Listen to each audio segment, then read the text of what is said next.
sports. We are Black. We are Wisconsin.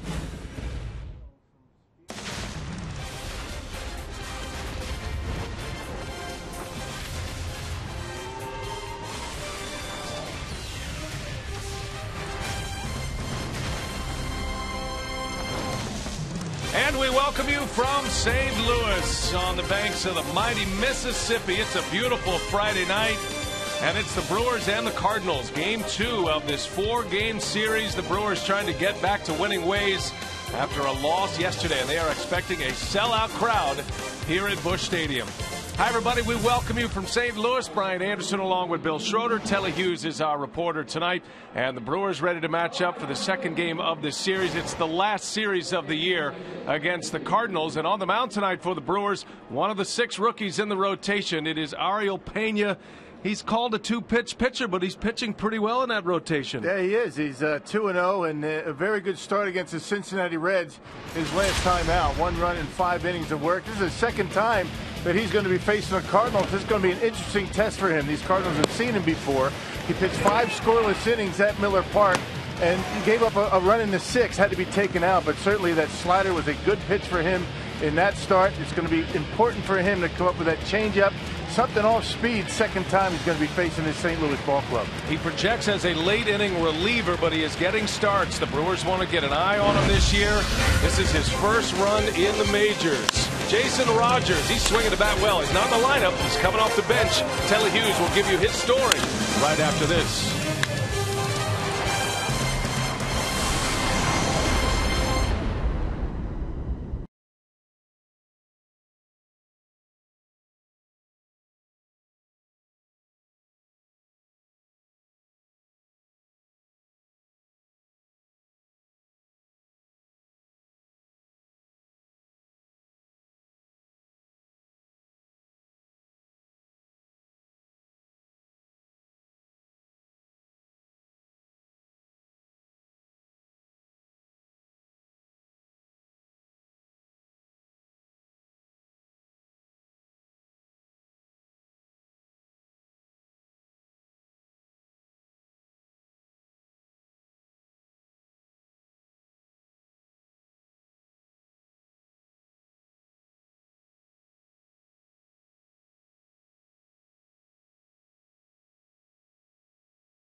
On all your home improvement needs. By Toyota. See where Toyota takes you. Test drive one at your Toyota dealers. Toyota, let's go places. And by Miller Lite, the original light Pilsner.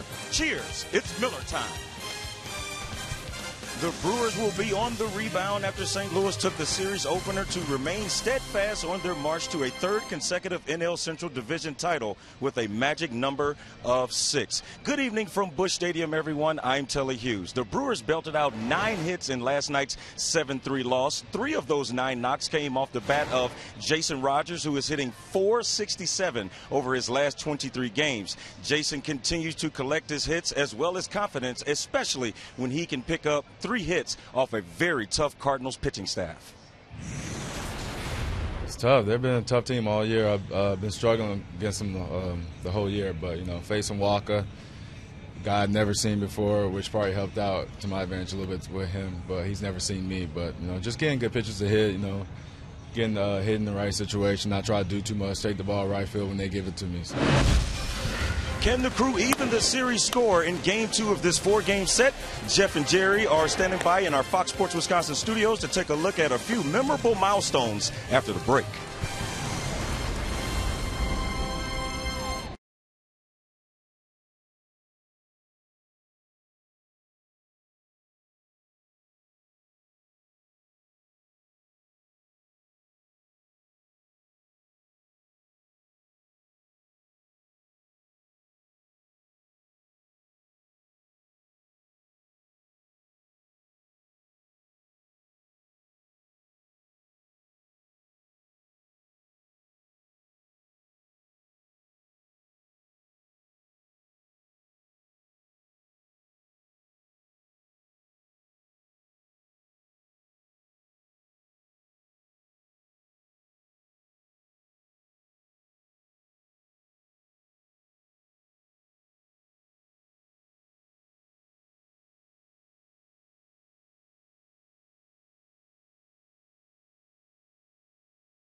your stay now. 82 degrees, just perfect for the grand old game tonight. And the arch out beyond the outfield wall right on the banks of the Mississippi River. Craig Counsell and the Brewers trying to get back to winning ways tonight. It's been a tough road against the St. Louis Cardinals this year. The Cardinals are 12-4 against Counsell's Brewers this season. Here is the Potawatomi batting order turned in by Counsell. Scooter Gennett leads off, Logan Schaefer, then Adam Lind. You got three lefties at the top of the lineup. Chris Davis will hit cleanup, then Shane Peterson, followed by Gene Segura. And then the bottom three, Luis Sardinas. Nevin Ashley gets a start tonight. And Ariel Pena on the mound for the Brew Crew. And they will match up against hard-throwing right-hander Carlos Martinez. Yeah, last two starts for Martinez, very good. One against the Milwaukee Brewers, one against the Cubs. 1-0. He's given up only 3 runs in 14 2/3. He was brilliant against Milwaukee back in Miller Park a couple of starts ago. Overall, 1-1 in 14 games, 3 starts against the Brewers. Let's check out the Cardinals Menards defense tonight. Matt Holliday back in the lineup. His second start since returning from injury. Tommy Pham in center. Jason Hayward in right. Carpenter, Peralta, Garcia, Piscotty from third to first. And Tony Cruz behind home plate. Yadier Molina nursing a thumb injury. He's out again tonight. Brian Gorman will call the balls and strikes tonight. The home plate umpire is also the crew chief. Trip Gibson, Ben May, and Mark Carlson are the 3 base umpires. It's already been a big day in the National League Central. The Pirates beat the Cubs at Wrigley, so the Cubs' magic number is still 1 to clinch a postseason berth for the first time since 2008. And that means the Pirates are keeping themselves right on the heels of the St. Louis Cardinals. Cardinals have a magic number of 6 to close out Pittsburgh. With that win today, the Pirates are currently 3.5 back. If the Brewers win tonight, and then the Pirates will get to within 3 games of St. Louis. That's where it stands in the National League Central Division. The 3 best records in the National League: the Cardinals, the Pirates, and the Cubs. And those 3 look like they are the teams in the postseason. It's going to be the Mets, the Dodgers, and then those 3. Scooter Gennett will lead off for the Brewers, facing Martinez. He pitched a gem against the Brewers in Milwaukee. Maybe one of the better starts. Well, at the time, it was one of the best starts we had seen all year. Right up there with the Max Scherzer start. Until the Brewers saw Jake Arrieta just the other day at Wrigley Field. That goes as the #1 performance of the year, you would think. And Gennett hits that one hard into left center field. That's going a long ways, and that'll bounce out. It's a ground rule double. Scooter Gennett. And just like last night, Gennett starts this game with a double. Yeah, 4 of the last 5 games, Gennett has started the game with a base hit from Milwaukee. This one, he puts a charge into this one into the opposite field. A changeup from Carlos Martinez that he rips one hop over the fence. Now, while the Cardinals are sitting pretty in the division, they know they're headed to the postseason for a 5th straight year and the 4th consecutive year under Matheny. They do have a lot to work out. Who's going to be on their postseason roster, how their bench is going to be made up, who's going to be in the starting rotation for the League Division Series. And Martinez is one of those guys that I wouldn't say he's on the bubble, but there is a bubble on what to do with him. Do you keep him in the rotation? You make him one of your 4 starters, which is all you need in a playoff series. Now the knock on him has been he can't eat up too many innings, but his last 2 starts he's been able to do that. 8 innings in 6 2/3 innings. That includes 15 strikeouts in that stretch. You know, in his 28 starts this year, the Cardinals as a team 22-6. So Martinez, when he's out on the mound, the Cardinals do a lot of winning.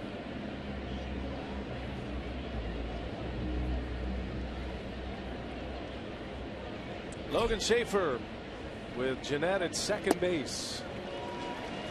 Schaefer has been in a bit of a slump here on this road trip for the Brewers. He's trying to get going here tonight. Brewers jumped out early last night. They led 3-0 after the first inning, but the Cardinals came all the way back, had a 4-run inning, including a 3-run homer by Johnny Peralta. And the Brewers lost the game 7-3. Michael Wacha won his 17th game of the year. Beat Taylor Youngman last night. Schaefer pops this one up, shallow left. Long run for everyone, but Holiday is there, and he's got it. They're out number 1. And Holiday's still not at full strength. He's got that thigh injury, and they're able to get to that one. A lot of air under it. And the Brewers last night, 3 runs in the first inning. That's all they got. Wacha settled down. The bullpen for the Cardinals able to keep the Brewers off the board.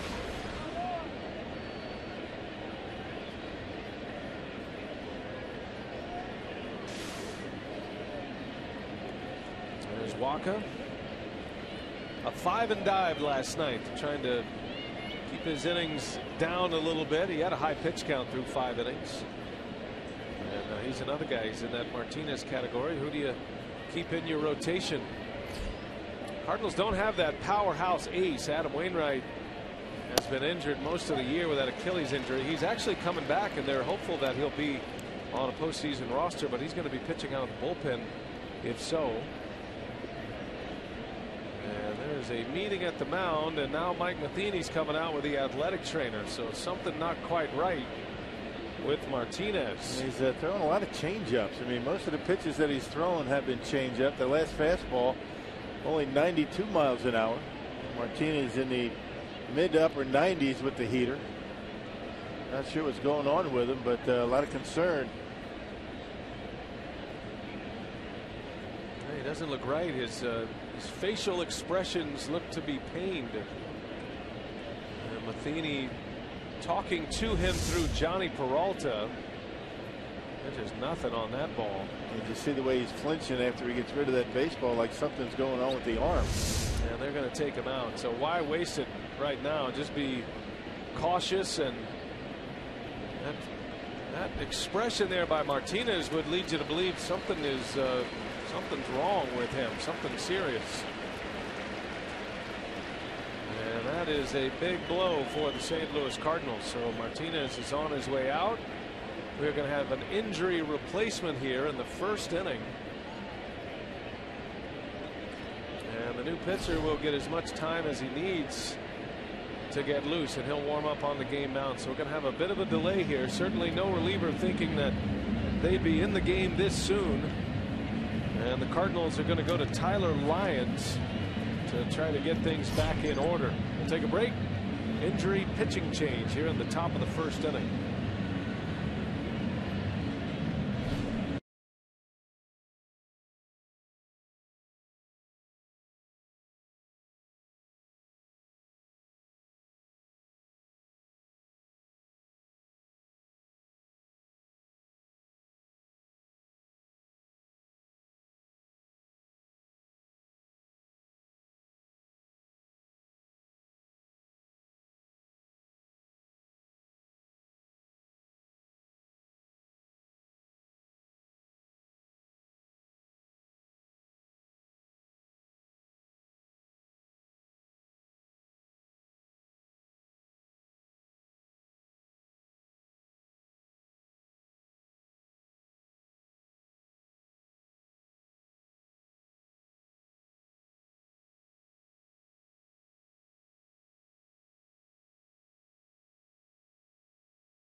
Marshfield Clinic. Don't just live, shine. By Piggly Wiggly, the official supermarket of Fox Sports Wisconsin. And by Hupy and Abraham. 800-800-5678. Hupy and Abraham. Tell them you mean business. Not a good start for the Cardinals tonight after 7 pitches. Martinez leaves with an injury, and we'll await word on that. Tyler Lyons is out there, and you figure Mike Matheny will try to get some length out of him. He has made some starts this year. He's a 27-year-old left-hander from Lubbock, Texas, and Rockies made 7 starts for the Cardinals this year, but he was an everyday starter, an every 5-man rotation starter in Memphis in AAA this season. And his last appearance came against Cincinnati on the 23rd, an inning of work, gave up a run and a hit. And not a hard thrower. He's a 4-speed mixer. He's got all 4 pitches, and kind of a tough break for Craig Counts on his lineup. He had every one of his left-handers in the starting lineup, so that's going to create some problems for Counsell as this game goes on.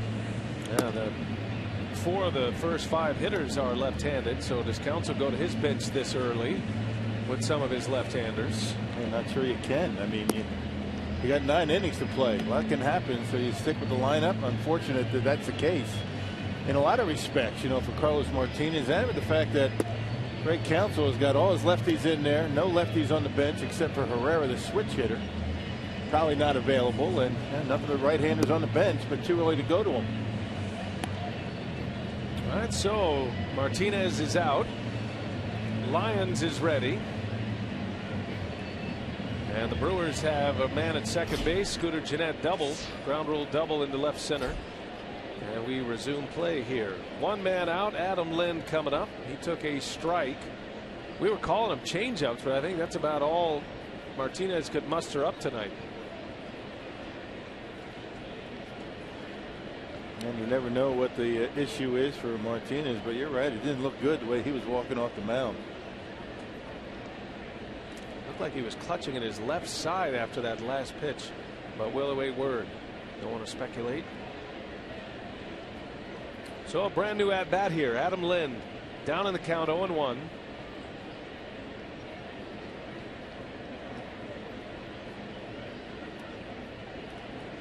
At AAA Memphis this year, Lyons was 9-5 with a 3.14 ERA. He pitched well at the AAA level. He made 16 starts. He had 2 complete games. So he's a guy that's used to being in the rotation and pitching deep into a ball game. He's got a little big league time with the Cardinals. He was up last year.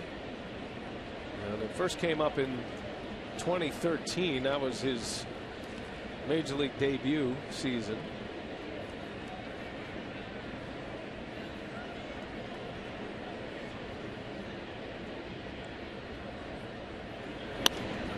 Lind reaches out on one, had him fooled. That's out to Hayward. And Gennett's going to tag. Hayward will throw it in. Gennett stops. Second out of the inning, and Scooter's still at second base. Yep, all that preparation the Brewers offense did, you know, going through the scouting reports and for naught, but they're going to have to make the adjustment. All the left-handers going to have to hang in there and try to drive the ball up the middle with Lyons in there. Not sure how long he's going to be able to stay out there. I don't think Mike Matheny's concerned about having enough pitching for tonight, even though Martinez is out in the first. 12 relievers, including Lyons, in that Cardinals bullpen. Obviously, a lot of concern on his face for one of his better starters. There's a curveball strike on Chris Davis.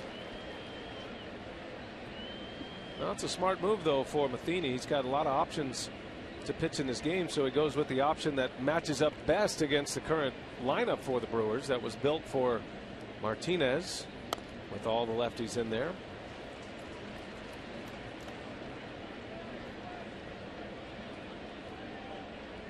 Davis back in the starting lineup tonight. He was out last night. We did see him in a pinch hit role. He's sitting on 23 home runs, has 60 runs batted in. What's impressive is he's hitting those home runs at a very high clip right now. Just about every 9 at-bats or so, and Davis grounds out, inning over. So the Cardinals endure an injury. They've got a new pitcher in there, and it's a scoreless first.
And now these Cardinals are coming up for the first time. Here's Matheny's batting order tonight. He's got Matt Carpenter leading off once again. Tommy Pham hits second with Matt Holliday back in the lineup. Middle of the order is Jason Hayward, Johnny Peralta, and Steven Piscotty, who was last night's star. Greg Garcia will start at second base. Tony Cruz. And then the pitcher is Tyler Lyons. So Ariel Pena on the mound for the Brewers. They have him scouted to be a late inning reliever, but he is making his 4th start in the major leagues. Yep, his first 3 is going 5 innings exactly in all 3 starts. He hasn't allowed more than 2 runs in any one of his appearances so far this year. Very good last time out in a win against Cincinnati at Miller Park. 5 innings, 4 hits, and 2 runs on his line.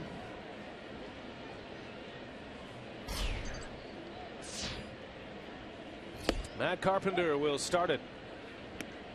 Pena facing the Cardinals for the 2nd time. This will be interesting tonight. As you mentioned, Rock, 2nd time you face a team, especially a team that does the kind of preparation and video preparation as the St. Louis Cardinals. They are a very smart hitting ball club up and down their lineup. And they're not an easy bunch to get through.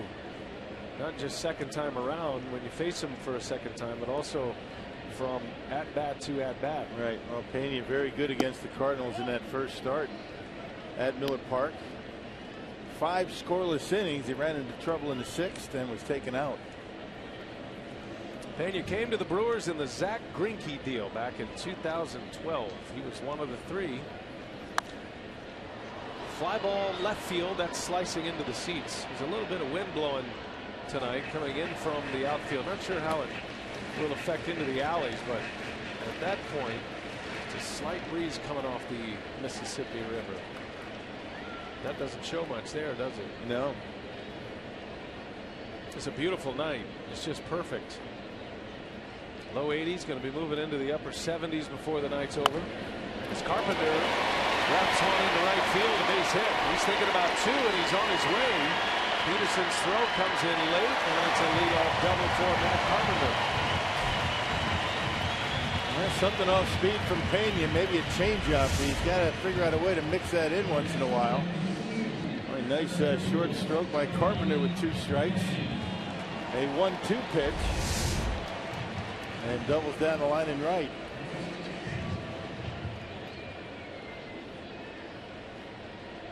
Carpenter is the National League leader now. He's tied with Todd Frazier for the most doubles with 41. He's having a huge year in the power category.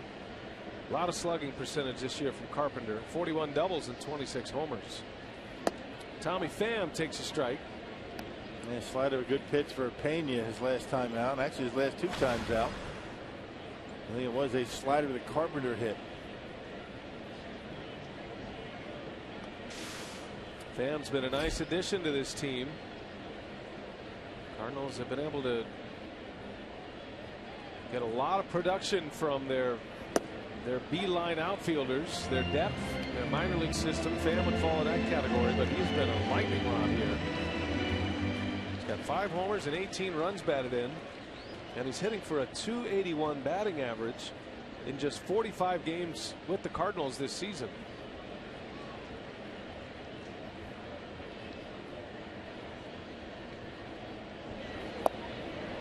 Swing and a miss, and down he goes. Pena with his first strikeout. That slider again. You know, slider, fastball in, slider gets him on 3 pitches. Let's check out the Menards Brewers defense tonight. Davis, Schaefer, and Peterson in the outfield. Shane Peterson gets a start. He hadn't had a start in quite some time. Sardinha, Segura, Jeanette, and Lind from 3rd to 1st, and Nevin Ashley behind home plate. Ashley making his 4th start. They got Pena and Segura in the starting lineup together. Those are the 2 that came in that Greinke deal.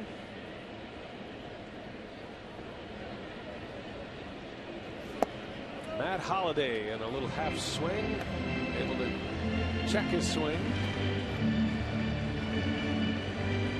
Holliday made a start 2 days ago, and then they're trying to get him on an every other day rotation right now. They really need to get him at bats. Holliday coming into play tonight is playing in just his 68th game of the season.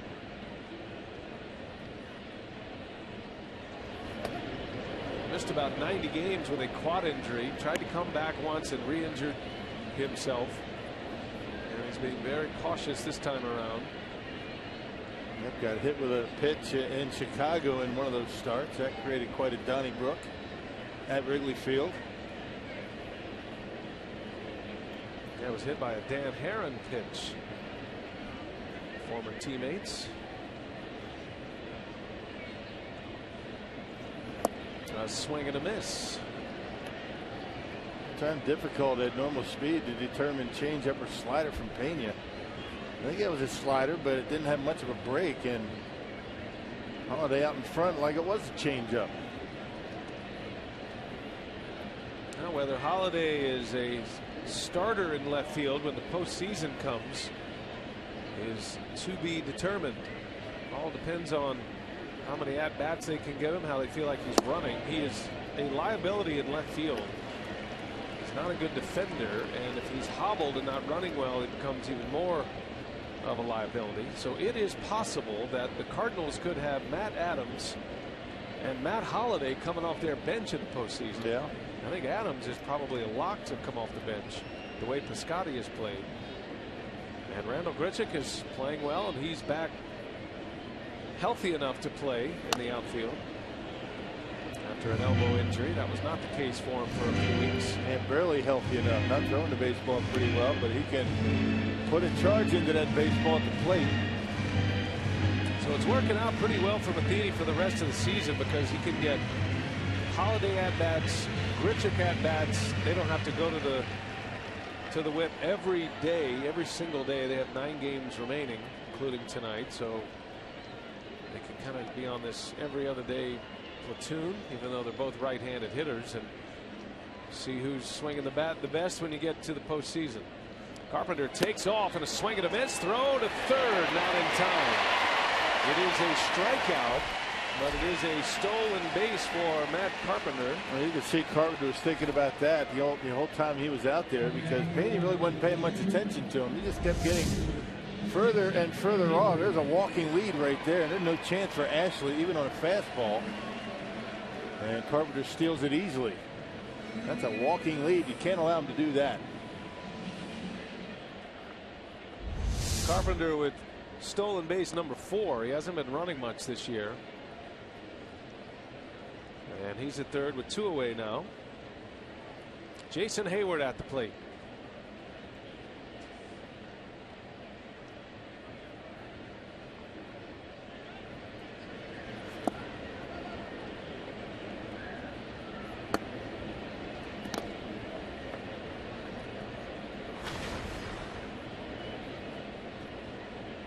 Hayward with a couple of hits last night, scored 2 runs. He's a major weapon defensively for the Cardinals, a Gold Glove, multiple Gold Glove Award winner. And he's had a healthy season this season, hit up and down the lineup. In the center, Schaefer on his way back will run it down for the out. And Ariel Pena, a scoreless start for him. We go to the second, no score in St. Louis.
Lyons gets set to work his second inning of work after the Cardinals starter Carlos Martinez left after facing his second batter. And I had a chance to talk to Brewers hitting coach Darnell Coles. He walked past me and I said, "Hey, coach, how much time in preparation just went down the drain?" He said, "A good solid 5 hours of prep gone after the second hitter of the game." PA. That's the truth. Yeah. That goes for our esteemed analyst over here, Bill Schroeder. Put in, we got started about 1 o'clock today, putting together the game. 11:30. 11:30.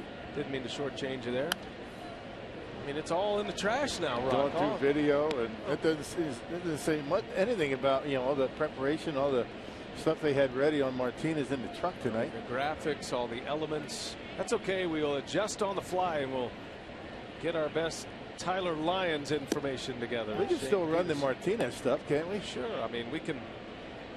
Well, we can repurpose that. Maybe we can offer it to the Cardinals for his next start.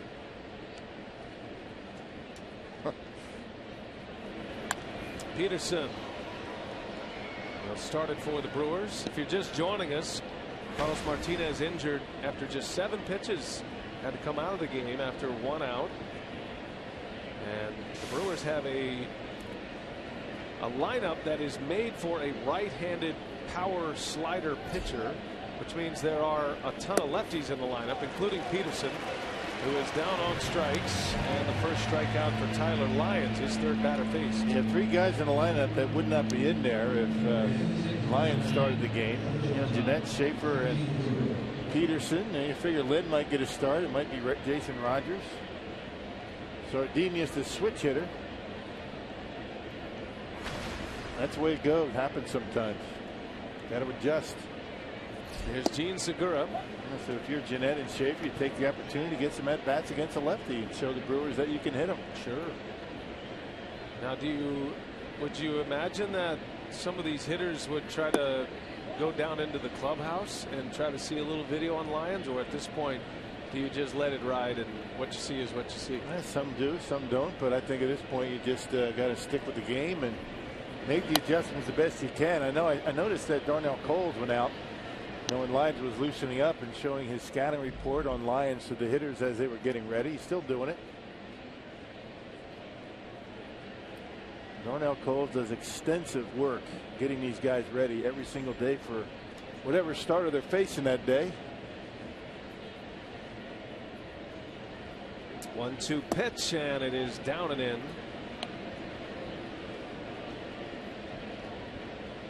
Now, not many of the Brewers have faced Tyler Lyons. Davis, Scooter Gennett, Logan Schaefer seen him, and Segura. And Segura with a swing and a miss. So Lyons back-to-back strikeouts. And on the other side, if you're Tyler Lyons, this is the ultimate opportunity here. You're looking for innings anyway. He's been pitching in AAA. He's had some time in the big leagues. His last outing was just 1 inning on September 5th. So you see he's not being used much at all, at least against the Brewers. And he gets a chance here tonight to go extended, help his ball club, and maybe leave a mark in the mind of Mike Matheny. He has thrown 5 1/3 innings out of the bullpen for the Cardinals this year. So he does have it in him.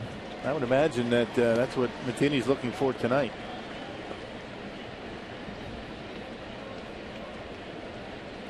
Played his college ball at Oklahoma State, even though he's from Lubbock, as he strikes out Sardinius, and Tyler Lyons strikes out the side in the second inning.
reminder, tomorrow the postseason races, they're coming down to the wire starting on Fox.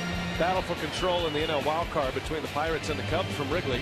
And then the Brewers and the Cardinals will be on FS1. That coverage starts at 5:30 p.m. Central. So 11:30 a.m. on Fox, 5:30 p.m. on FS1. Full day of MLB on Fox tomorrow. Hope you'll make plans to be with us. It's always streaming live on Fox Sports Go. Mario Pena back to work, starts his second inning. Gave up a leadoff double to Carpenter and then retired the next three. Had a couple of strikeouts. Strike one in there to Johnny Peralta.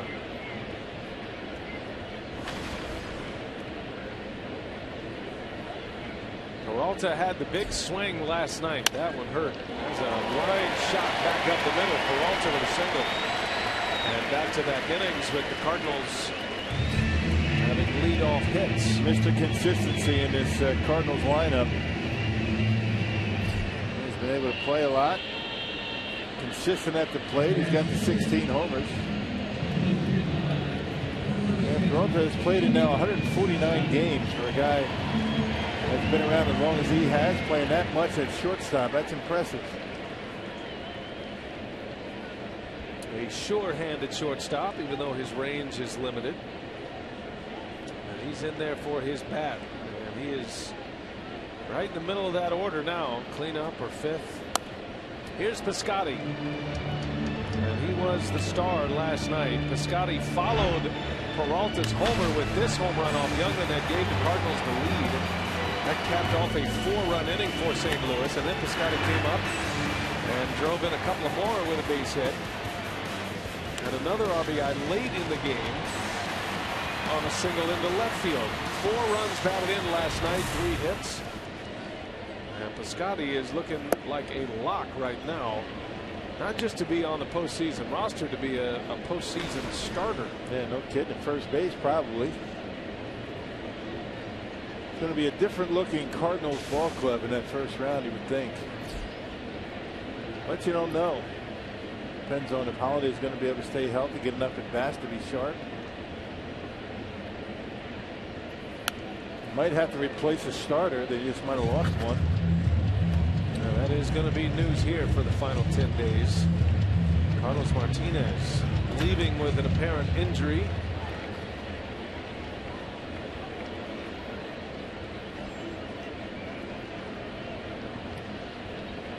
Check in with Telly in just a moment on the status of that injury for Martinez. He's gotten word. 1 ball, 2 strikes on Piscotty. And a ground ball to third. Nice backhand pickup. Sardinius gets it out at second and safe at first. Jeanette didn't get off a very good throw.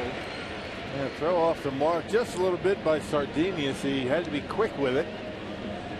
I think if he leads him, he throws to the first base side of second base, they get the double play. You can see Scooter's timing just a little bit off. You can see Piscotty just barely able to beat it at first base. Throw wasn't as bad as I initially thought. Scooter just didn't seem to get there in time and kind of threw off the timing. I've seen a lot of that. The Brewers not able to turn double plays that they should. Giving extra outs. They took a little time here. Counsel asked the umpires to give him 30 seconds to take a look at the replay, so they will not challenge here. And here is Greg Garcia, another guy trying to fight his way on the postseason roster. Garcia is a good hitter, just getting his big league career started. Let's get an injury update here from Telly if we can on starter Carlos Martinez. What do you have, Telly? Well, the word from the Cardinals clubhouse is Carlos Martinez left with right shoulder tightness and will be evaluated more tomorrow. So that's the word, right shoulder tightness for Carlos Martinez. Now you could see it was something in the arm, the way he hung it there after he threw that last pitch. That is not good.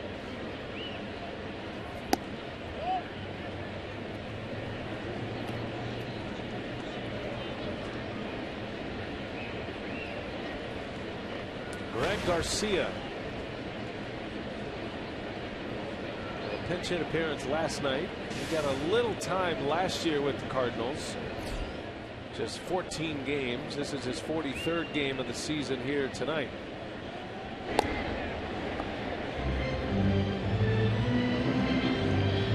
Pena worked a scoreless first inning. Gave up a leadoff single to Peralta here in the second. Has one away. And looking for that ground ball double play. Pena knows he's got no pressure on him either.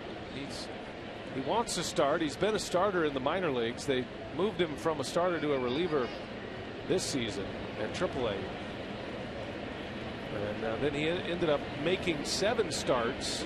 His last 7 appearances were all as a starting pitcher at Colorado Springs, preparing him for some starts here in the big leagues. They want to get a good look at him, multiple innings. But certainly the stuff plays a little better if you think about him as a late inning reliever. Yeah, mid to late innings, and the fact he doesn't have that big third pitch is why he might not be able to be a starter. But we'll see. I mean, and the fact that right now he's been only able to go 5 innings. 5 very good innings at that. I mean, his first 3 starts have been pretty good. These are the key at bats with a left-handed hitter at the plate for Pena. This is where a third pitch would really come into play. Devin Ashley's on his way out. He wants to chat with Pena. He tries to throw some change-ups, but you can tell he's not all that comfortable in throwing them, and probably won't throw them in big spots. But the change-up's a real good pitch to left-handers. Either that or the curveball, something off speed, something that will slow the bat down a little bit.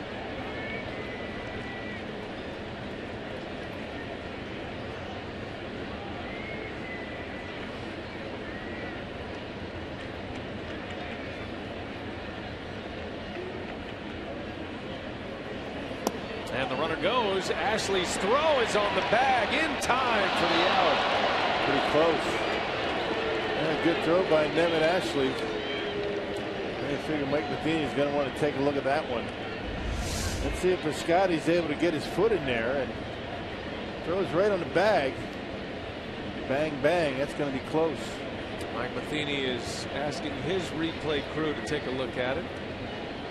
Interesting to see if he challenges this early in the game. We're seeing this year that the bang bang plays are not being overturned, and so managers are very leery to use a challenge, and Matheny will not. Steps down into the dugout, and that'll be a caught stealing. Those go either way. Managers don't want to give up a challenge. If you issue a challenge and it doesn't go for you, you lose it the rest of the game. There's a shot right to Lynn, and that will retire the side. So Peralta starts it with a single, get a caught stealing, and the inning is over. Pena with 2 scoreless in St. Louis.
great.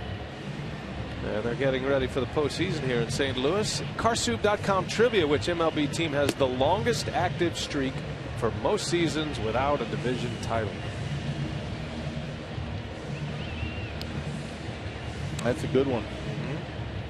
A lot of thought went into that. Well, one of those long streaks ended last night. So it's a trick question? I don't know if it's, you know, if we're just looking for the longest all time, which I think we might be, or the longest active. Because the Kansas City Royals just snapped a 29-year drought for a division title. They clinched it last night. Congratulations to the Royals. A lot of former Brewers on that club. Yeah, Ned Yost doing a nice job over there in Kansas City.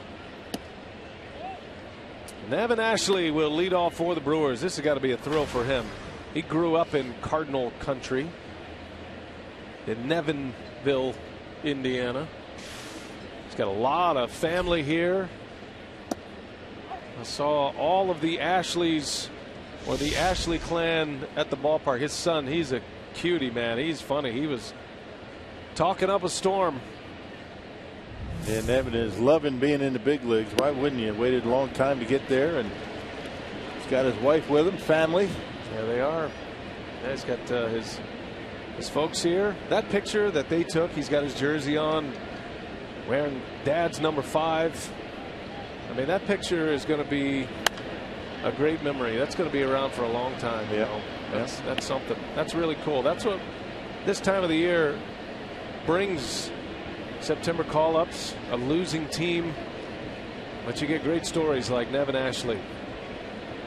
Good for him.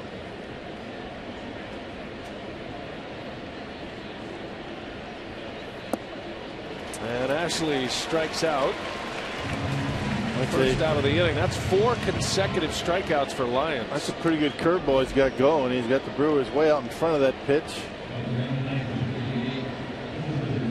Not bad for a guy that was down in the bullpen figuring he wasn't even going to pitch tonight. He gets the call, and he's been pretty good. He's retired 6 in a row, and the last 4 have been via the strikeout. As he deals the strike to Pena.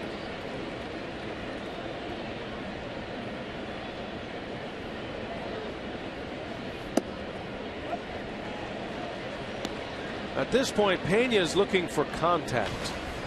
Even a foul ball would be a step forward. And down he goes. As Ernie Harwell would say, like a house by the side of the road. He watched it go by. Doesn't want to get hurt. Hey, it's the Brewers' final all-fan giveaway of the season on Sunday, October 4th. As all fans at Miller Park to see the Brewers close out the season against the Cubs, and everybody will get a free Brewers retro knit cap. For tickets, call 414-902-4000 or go to brewers.com today. Here's Scooter Gennett.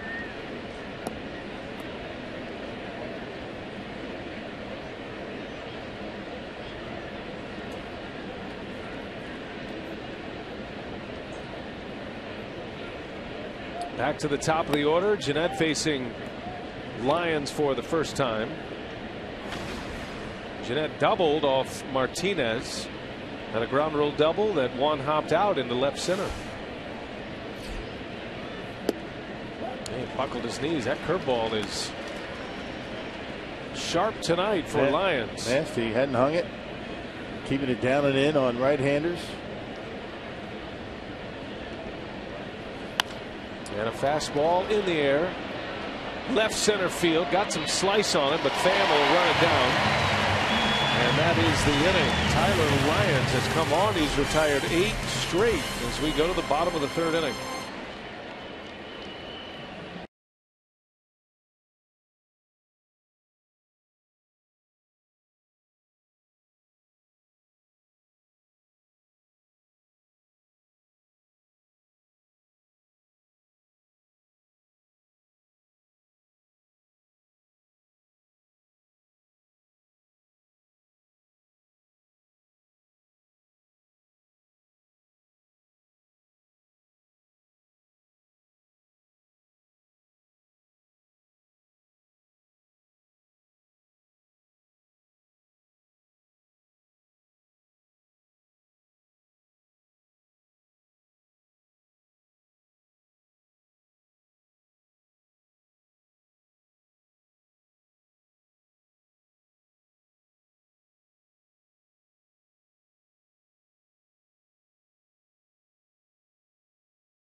St. Louis. And it's now time for you to tweet your strongest fan photo. Use hashtag WithStateAStrongFan. You just might see yourself in an upcoming broadcast. It's all brought to you by T-Mobile. Great to have you with us tonight. Brian Anderson with Bill Schroeder. Telly Hughes is our reporter. Brad Weimer producing. AB3 directing. Adam Bryant III. Brian Mikologic. Lisa Rodriguez in the truck as well. And we're all glad you're with us tonight on a Friday night. The Brewers are rolling out a lot of their young players that have spent a good part of the season in the minor leagues. Cardinals are trying to keep the pieces together before they head into the postseason. And they've lost a significant piece tonight. Their starter, Carlos Martinez, injured after just 7 pitches. Telly reported a shoulder injury. Kind of interesting that they say shoulder tightness. Ordinarily, that means you can't get loose. You can't loosen up. You can't get loose out there in the bullpen. But it seemed like it was something that pulled on him. Yeah. You know, all of a sudden. I mean, that doesn't really equate to shoulder tightness. Now, it's all about semantics. You never know what's going on with the shoulder. That's just what they said at this point. So we'll keep an eye on that as the days go on to see how Martinez is going to be doing. But shoulder tightness doesn't really show up in one specific pitch. Well, swinging a foul by Cruz. Cardinals have their injury troubles. They've been without Adams and Holiday most of the season. Yadier Molina right now is not available. He has torn ligaments in his thumb. Wainwright just coming back from the DL. He's pitching. He's going to throw another simulated game, I believe, tomorrow, and then he's going to try to be available after the weekend out of the bullpen. Knowing him, he might jump into that starting rotation. He would if they had enough time to get him stretched out, but I don't think there's time to do that. But Wainwright's coming back from an Achilles injury, had surgery on a torn Achilles. That's a quick recovery.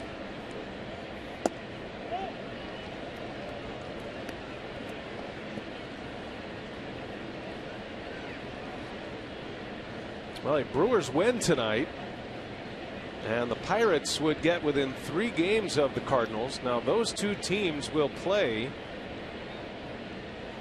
next week. You think the Pirates are watching tonight? You know they are. I don't know. Friday night in Chicago. Oh, they're watching. They might catch the highlights later. They're watching at the lodge is what they're doing. They can't hear us, but they're watching the game. Want to say hello to Ray Sears, my buddy. Yeah. I don't know, man. Unless they got a television on at Gibson's or. Well, Clint Hurl's watching. How's that? 2-2 pitch. And Cruz, little dribbler foul. I think Greg Brown might be the only guy who's watching tonight. You think? Play-by-play announcer. You think Bob Walk's watching? Oh, he's out for a walk. It's going to be a fun race. It is. It's going to be a good postseason. A lot of teams very equal. Cardinals don't want to hear anything about a division title either. They are. I was down in their dugout today talking to a few of their guys. Nobody wants to react to that notion that they have this thing locked up. Now, their magic number is 6. So any combination of a St. Louis win or a Pittsburgh loss that gets to 6 will secure a division title for the Cardinals. They've already clinched the postseason berth. That's how tough this division is, right? 97 wins, and they're still holding on. Cardinals are 97-56 on their way to a 100-win season this season.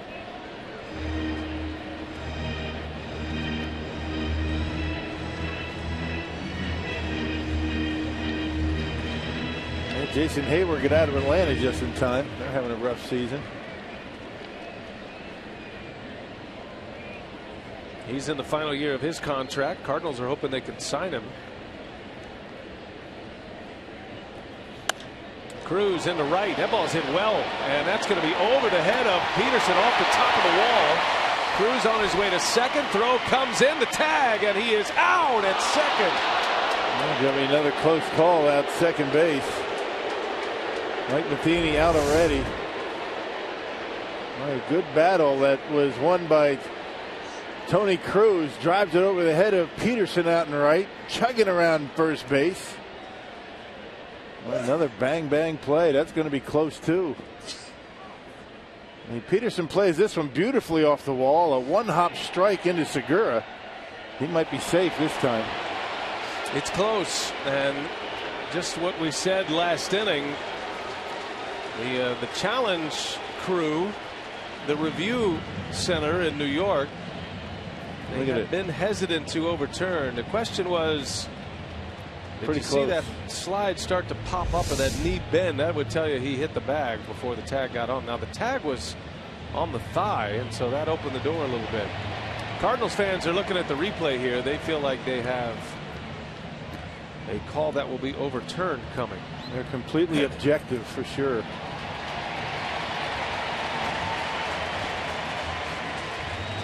No bias in their thought process. That's the crew chief, Brian Gorman, with the mask in his hand. He's the man who will relay the decision from New York. The calling umpire is with him, Ben May, and he's checking out that replay as well. Two close plays for the second base umpire already. This is the definitive angle right here. I mean, that is about as close as it gets. Looked like the foot hit the bag before the tag was on him, but we will see. And here comes a call, and Brian Gorman says safe. So the challenge is overturned, and Cruz with a leadoff double here in the third inning.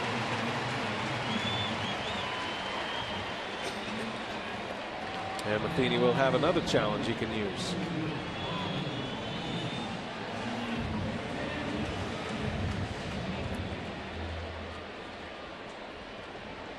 So 3 straight innings with leadoff hits, and it's the second double. And here is the pitcher Lyons, already showing bunt, trying to advance Cruz to third base. He bunts it foul. 1 minute 15 seconds on that review, by the way. That's a good time.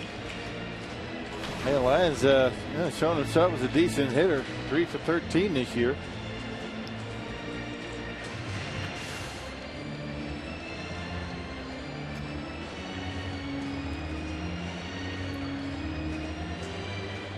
Three for 13 and 1 sacrifice bunt on the season.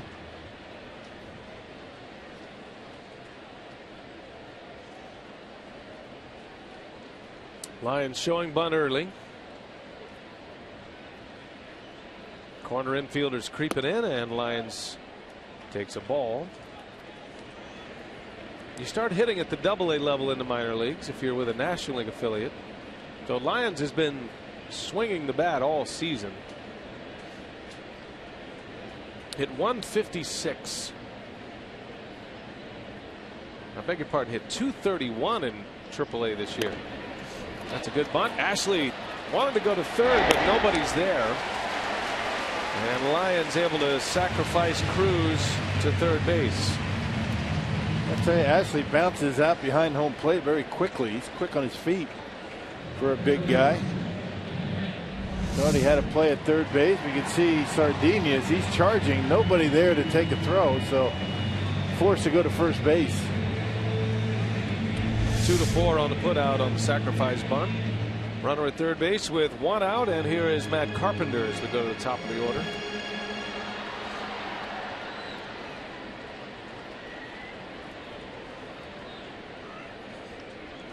Carpenter had a double his first time up, leadoff double in the first inning. He was stranded at third, had a double and a steal in the first. Tough out in a spot like this. Your Brewers going to bring the infield in, making it Carpenter an even better hitter, trying to choke off that run at third base. Got some time too to make a throw. Cruz does not run well. Carpenter takes a strike, which is why they're not all the way in. Have a little bit more time to get the baseball and throw home. Well, they've been near the grass, back a little bit.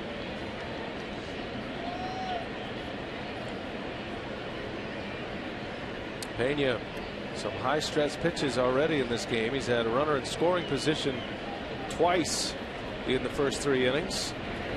And a 1-1 is lined into right, a base hit. Matt Carpenter with an RBI single made it look easy. And the Cardinals are on the board first tonight. Carpenter with RBI number 82, and he's 2 for 2 tonight against Pena.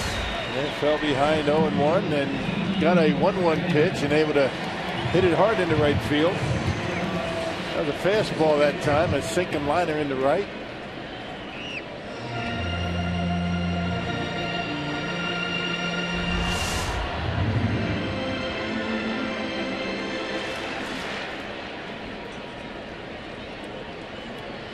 One away, runner at first for Tommy Pham.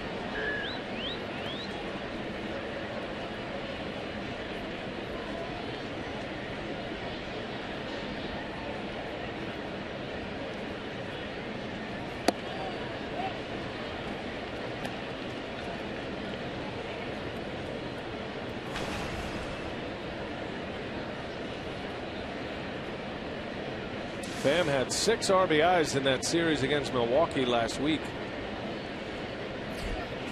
And there was one game where he had 2 homers and a triple. Had 11 total bases. And a wave and a miss. He's out in front of a slider. He played in just 6 games last year. He had 2 plate appearances. He is an older rookie. He's 27 now. But he's found something. He's found a little lightning in the bottle this season, and he's becoming an impact player for the Cardinals down the stretch. And what he's found is health. He's healthy, and throughout his minor league career, he's battling injuries in and out of the lineup. But it's tough to impress when you're hurt all the time. Spent a lot of time down in the minor leagues. Pham had a quad injury. He was one of the 3 major quad injuries that the Cardinals have dealt with this season. Pham and Matt Adams and Matt Holliday. There's a strike. 1-2 the count. Yeah, Pham started his professional career in 2006. Finally made it to St. Louis last year. 6 games. Yeah, he was 18 when he signed out of high school. So you got Pham and you got Nevin Ashley back there at home plate. 2 guys that spent a decade in the minor leagues.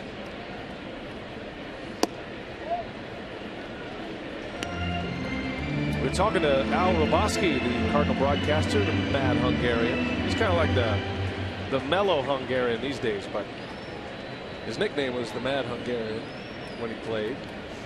And he was saying that Pham was one of the Cardinals' best hitters early in spring training. Couldn't get him out, and then the injury occurred. And he goes. Pham strikes out. And that'll be the second out. It is strikeout number 3 for Pena. Yeah, good slider. Pham's having a tough time with that pitch tonight. Tried to check it, couldn't do it. Needed that one. Here's Matt Holliday now.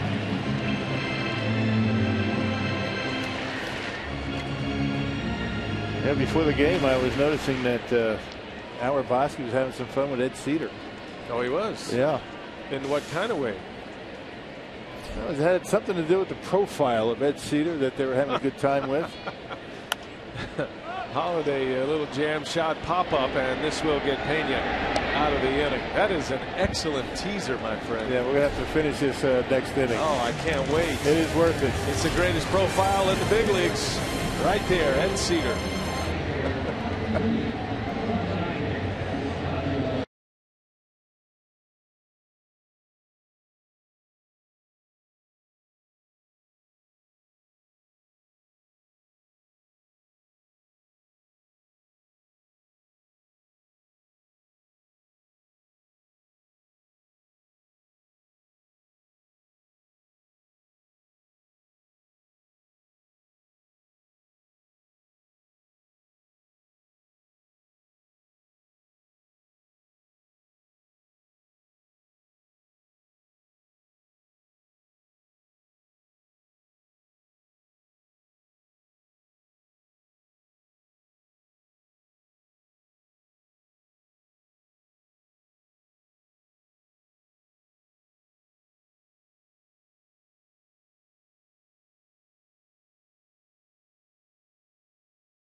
of Ed Cedar. Yeah, so anyway, the Cardinals at Milwaukee, last week. Yes. And Al Bosky and Dan McLaughlin, the TV guys. So Al was asking, Dan, throughout the course of the game, he said, if Eddie Cedar takes his glasses off, does the nose come with it? And McLaughlin really thought that Eddie Cedar would have been upset about that. Yes. So Al went down to Eddie today and had to talk about it. Logan Schaefer lines one, and it's in and out of the glove of Hayward. Schaefer on his way to second. So the Brewers get a man on. That'll be a double for Logan Schaefer as it pops out of the glove of Jason Hayward. Rudely interrupting your story, Ron. Yeah, we're having a tough time with this story. No, it's great. So Al goes down to the coach's room today and talks to Ed Cedar, asks him for an interview. And they do an interview. And I took a picture of the two of them in the Cardinals dugout. There it is. That's great. So, as usual, Ed Cedar being a good sport. Al Bosky to the right, of course. Oh, that's funny. He is a good sport. Yeah, Eddie is. I'm glad the Cardinals can have a little fun at our expense. But Al's a good guy. He's one of the best. We love chatting with Al. Dan McLaughlin, too, play-by-play announcer for the Cardinals. They're a lot of fun to hang out with, chat with. They do a great job for the Cardinals. Yeah.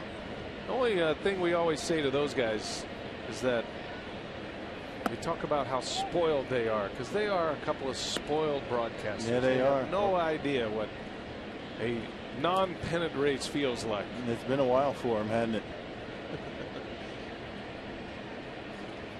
Enjoy it while you can, boys. The Brewers are going to be back. It's all good, all in good fun.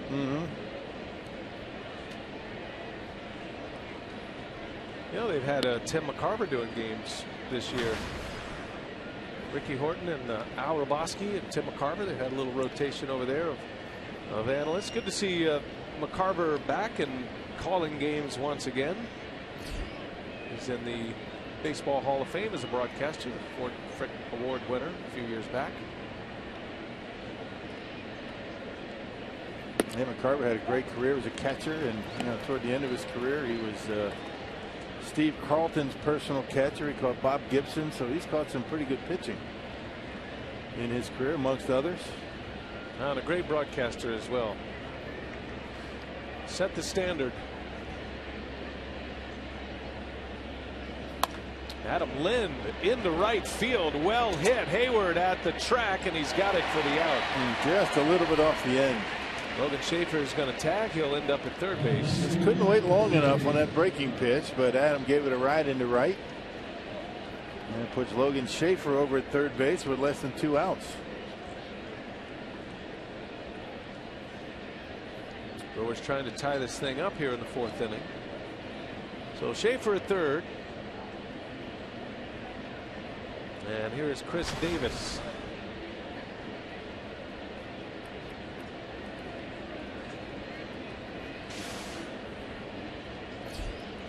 Infield end for the Cardinals. Tyler Lyons deals, and a snap throw to third. Schaefer is just back. Easy way to pick a guy off. You have that drop step, you throw behind the right-handed hitter. Base runner really can't see, but Schaefer able to get back.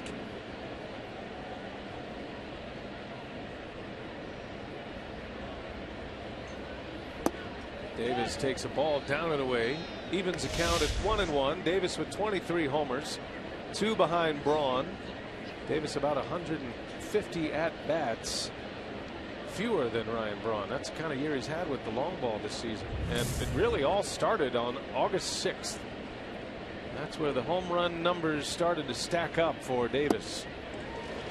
He had 7 home runs going into the August 6th game. And he's sitting here with 23 home runs now. Had a 10-homer month of August and didn't even get started until the 6th day of the month.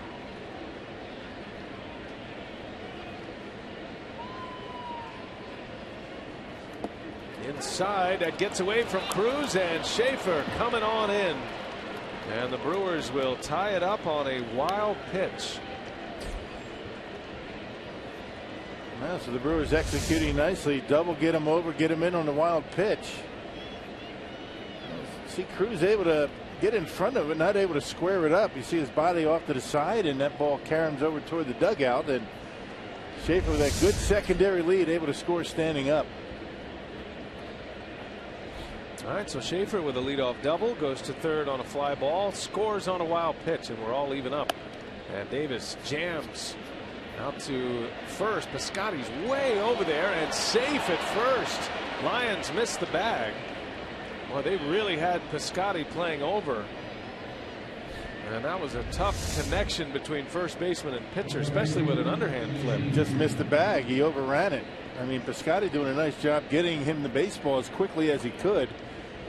But Lion just forgot where he was, overran the bag. That's tough on a pitcher, though. It is. I mean, he's taking a long throw underhanded. Trying to catch the baseball and find the bag all at the same time. That'll go as a base hit for Davis. An infield single. And a runner at first with one out for Shane Peterson.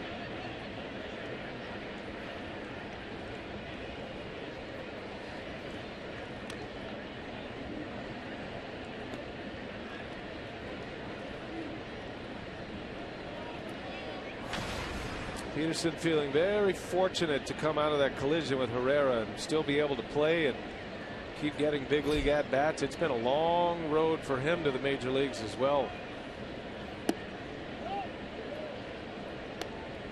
Peterson only really missed one day. He actually came back and played defensively the next day. Thought it was a serious knee injury when he first went down in that collision with Herrera. Herrera still not able to play or do any baseball activities. He told me today he's about 25%. That's not good. No. Unlikely he's going to be able to play the rest of the year. And unfortunately, because he was swinging the bat pretty well, playing every day. But the Brewers have guys they want to take a look at anyway. Peterson's another guy that has endured the minor league bus rides and the early morning commercial flights. 8 years in the minor leagues.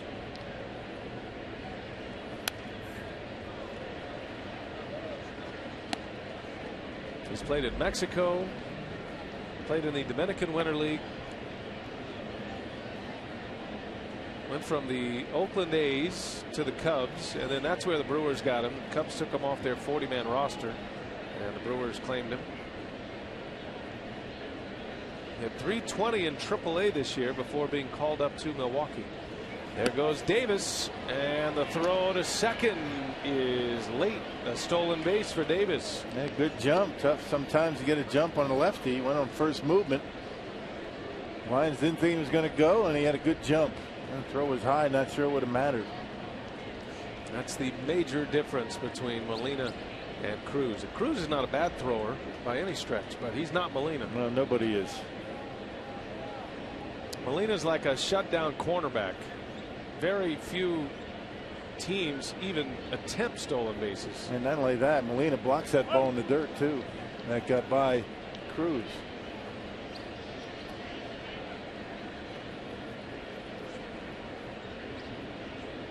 The intensity of a contending manager. Quite a different posture than Joe Madden. Joe Madden can be intense as well. Matheny, though, that's what gave him an edge all those years as a player, and he's carried that over to the managerial ranks. As Peterson skies one into shallow center. And Davis got to get back. Davis thinking there are two outs. He's going to get doubled up. Those are the mistakes that are just dogging the Brewers all season long. Lost his head, and it's an easy double play to end the inning.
1-1 tie as we head to the bottom of the fourth inning. How about a game break here, Rock? Check this out. There is a newcomer on the scene in Philadelphia. His name is Aaron Altair, and he's in his rookie season. This, Rock, is a grand slam inside the park homer. Wow, nice. And so his making his fourth career home run is an inside the park grand slam for Aaron Altair, who was born in Germany. So there you go. Good for him. That's the way the season's gone for the Washington Nationals, though, right? That was off Jordan Zimmerman, Who will be a sought-after free agent at season's end. Mets are close to wrapping up that division in the American League, or rather the National League East. Mets are staring down a magic number, I believe, of 3 coming into play tonight. Let me confirm that. That's true. Magic number of 3. Combination of a Mets win or a Nationals loss. Mets are headed to a division title. Pena back out there for his 4th inning. Surrendering a run on 2 hits in the 3rd inning. And he walks Jason Hayward. Boy, it's something about the leadoff batter for the Cardinals that Pena's having trouble with. That's 4 consecutive innings with the lead man on. Yeah. And then he's able to settle down. When that stuff catches up to you.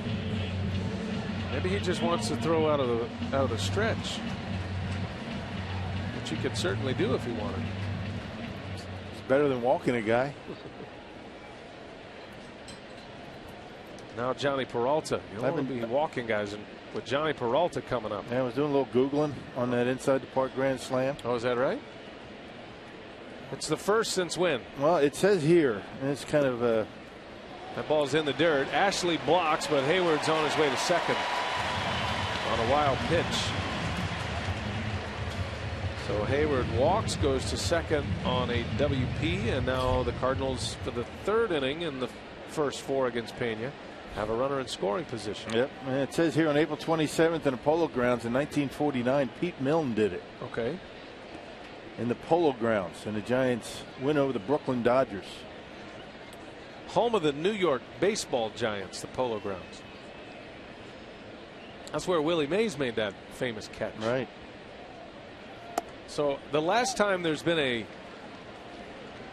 grand slam inside the park home run was 1956 at the Polo Grounds. I couldn't find that one. So that is not confirmed. Oh no, this is all unofficial. By the Bill Schroeder. This is on the internet. Google search. The internet. Peralta hits it sharply under the glove of Segura. On into left field. That's normally one that Segura gobbles up.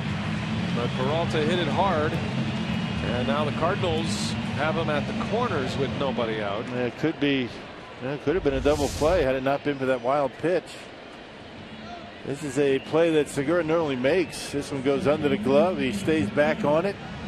Glove comes up. Ball stays down. And the Cardinals have something cooking. Not a base hit. They give him a hit on that. Yep.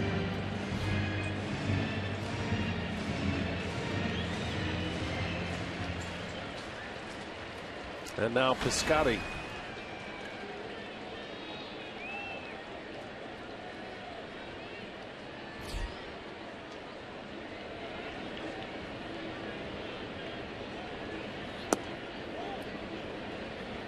You know, upon reading further on that grand slam, upon further review, it was a pinch hit inside the park grand slam. The one in 49? 49.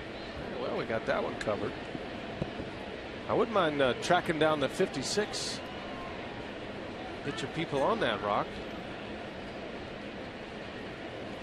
Swing and a miss. Piscotty out in front of a slider. Unlike you, I am my people.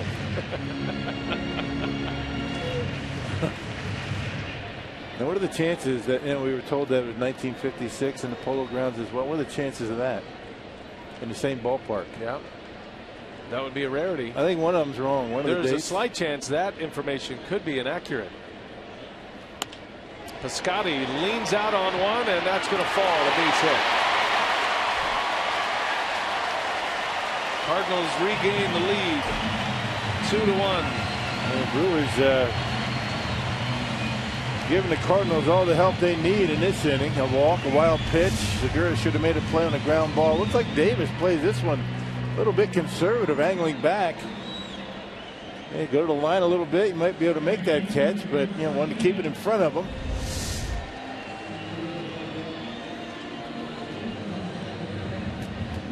And Rick Kranitz is on his way out.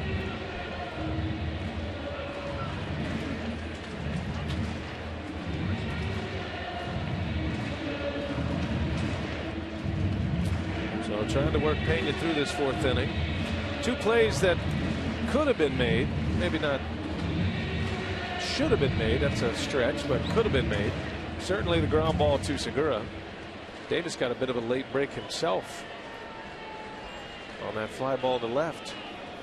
So Pena's out there with 2 on, nobody out, a run is in. And here is Greg Garcia.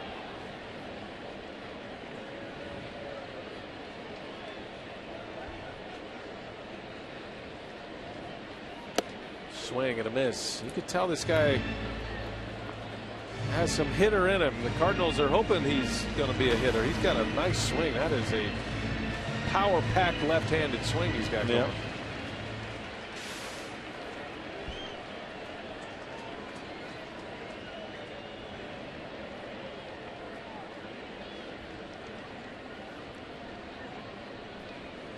No balls and a strike.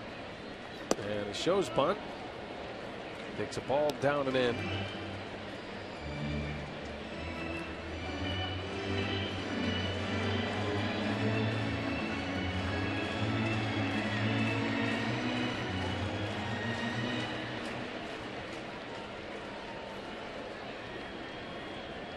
Two on, nobody out. Pena trying to get a ground ball here to turn 2 on Garcia.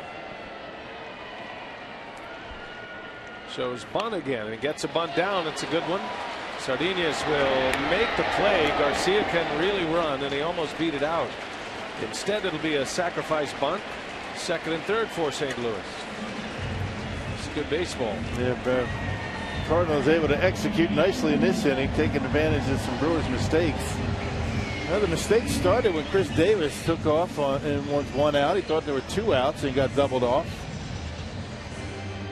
And the Brewers are at this point have already handed the Cardinals a run in this inning. And hopefully Pena is going to be able to stop the leaking right now. So 2nd and 3rd, 1 away. And the catcher, Tony Cruz. Mike Matheny sends Matt Adams on deck in the pitcher spot.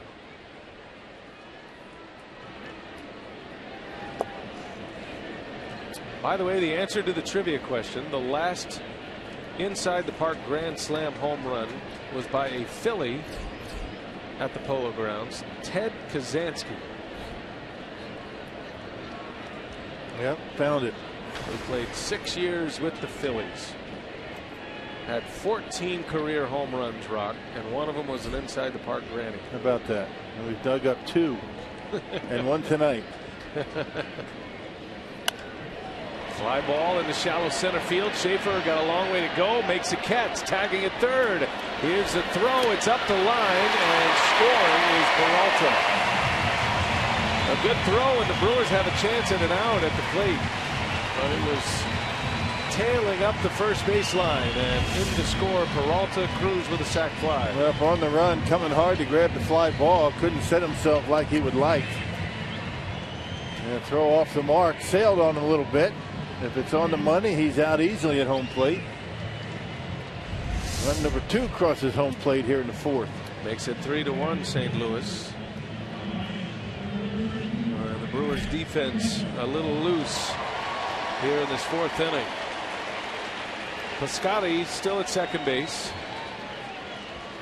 One on for Matt Adams, introduced as the pinch hitter. So Tyler Lyons gives St. Louis 3 2/3 innings.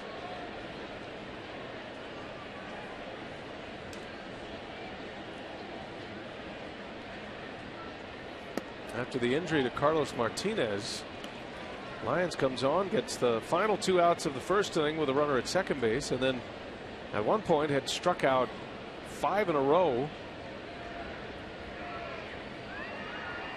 And could be credited with a win here tonight. Yeah, sure. Only starting pitchers have to go 5 innings for a victory. He would be the guy in line for the win.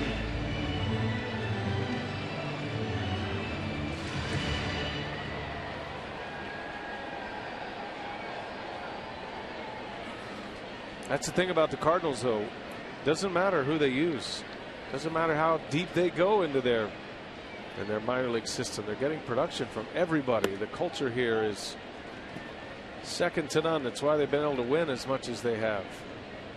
Got a stranglehold on this National League Central Division. Yeah, some of that credit goes to Mike Matheny, but most of it goes to John Mozeliak, their general manager. He had a great player development system. St. Louis has won 70% of its games against Milwaukee over the last 3 seasons. And with new general manager David Stearns in place, going to have to match up against that guy building the roster. This is the team that the Brewers know they're going to have to go get. Pirates and Cubs are going to be good for a while as well, you would think. A swing and a miss. Adams off balance. You can just see timing off for both Adams and Holiday. That's normally a pitch on a 3-1 count, and Adams is going to rattle off the wall somewhere. Off balance.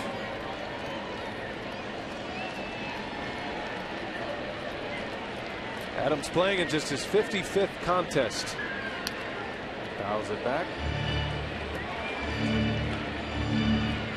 Even the best, it takes a while to get back at it. Just can't sit around for a few months and expect to come back without rehab and without going down to the minor leagues and getting some at-bats and expect to hit big league pitching. You can't do it.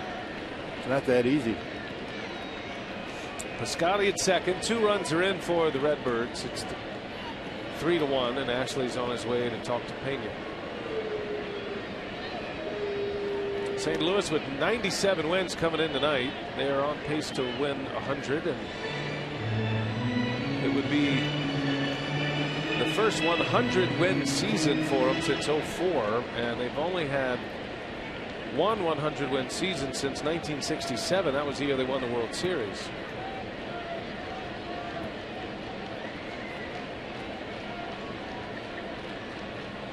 They've had 4 seasons of 100 or more wins. Swing and a miss. Pena strikes him out to end it. But the Cardinals strike. They score twice. St. Louis 3, Milwaukee 1.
sellout crowd here. Don't forget, tomorrow on Fox, Pirates Cubs at 11:30 Central, and then on FS1, Brewers Cardinals. We're not on Fox Sports Wisconsin tomorrow. FS1 is the spot. 5:30 p.m. is airtime. Pregame show. We'll get it started about 6:15 local, and that's the pitching matchup. Our Miller Lite What's on Tap. Tyler Wagner, start number 2 in the big leagues. Jaime Garcia has been a breath of fresh air for St. Louis this season. He's had a real nice year. That left-hander pitched well in Milwaukee. Well, tonight it's going to be Carlos Villanueva taking over for Tyler Lyons. And Villanueva, the former Brewer. You see 33 appearances, a 4-3 record. Earned run average for Villa, the off-speed specialist, at under 3. He's made 7 appearances of 3 or more innings this year. Last appeared on the 19th at Chicago. Again, Segura to start the 5th inning. 3-1 Cardinals.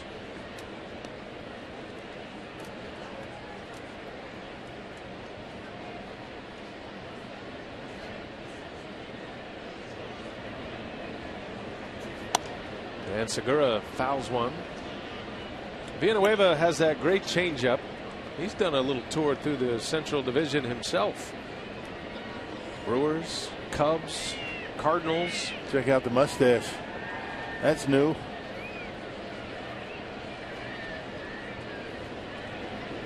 Got the Raleigh fingers working. It's like the miniature Raleigh. Oh, he's had a good sense of humor when he was with the Brewers. Had a nice career for a guy that didn't throw very hard. 86, 87 these days. He pitched for Toronto. Had a couple of seasons with the Blue Jays. Was on the Brewers postseason roster in 08. First year the Brewers made it to the playoffs, and they snapped that 26-year drought. Villanueva was a member of that ball club, and he pitched in the postseason against the Phillies. And he pitched well. He did not allow a run in 3 2/3 innings. And he is hoping for a return trip. Going to be tough to make that postseason roster, though, especially with Wainwright coming back. And don't think all these relief pitchers don't know that. I mean, they're fighting for that postseason roster, and not sure if you need a long man out there in the pen.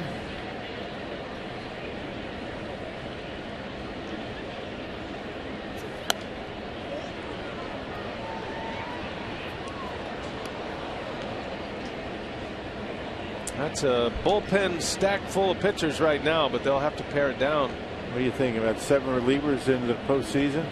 You know, 8, maybe 8, and then you only need 4 starters though, so you could carry an extra. As Segura draws the walk, and a leadoff walk puts a man on here in the 5th inning. Tying run coming up. Yeah, there's one final student night at Miller Park this season. On Friday, October 2nd, the Brewers and the Cubs face off at Miller Park, and all high school and college students get tickets for just $10. Plus, enjoy a special $3 pregame menu for tickets. Visit brewers.com/students.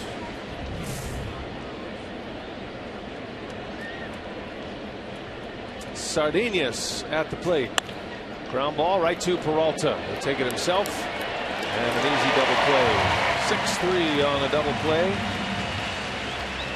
Wipes out the leadoff walk. Yeah, just like that on the first pitch.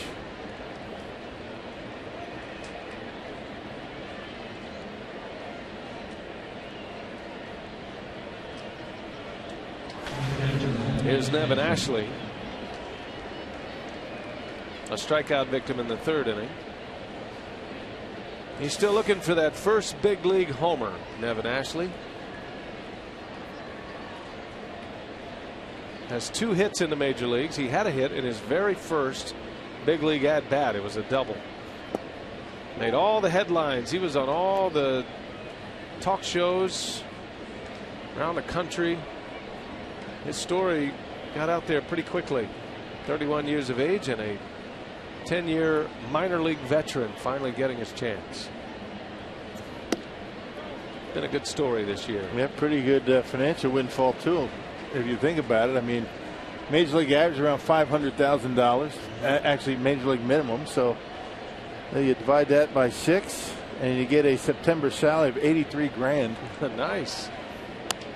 High fly ball into left field, won't carry. Holiday is there, and that will retire the side. Cha-ching for Ashley. More than a month, and he's made all year in the minor leagues.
Cheers! It's Miller time. And by the Wisconsin Lottery, reminding you to please play responsibly. We are headed to the bottom of the 5th. There's a little Ashley. Dancing away. His dad's in the big leagues. He's got his dad's jersey on, number 5, like Johnny Bench. Carsoup.com trivia. Which MLB team has the longest active streak for most seasons without a division title? That would be the Pirates now. 22 seasons. Last time they won a division was 1992. But the Pirates are headed to the postseason for the 3rd consecutive season. Then you have the Browns in the NFL. The Edmonton Oilers going back to the 87 season. And the longest between division titles, or without a division title, the Washington Wizards. That may be coming to an end here shortly. You got something on the Wizards? Right, John Wall and company. Impressive. I remember when there were the Bullets. Yeah. Now they're the Wizards. Can't say Bullets, can you? That's very non-politically correct. So they're the Wizards. Matt Carpenter.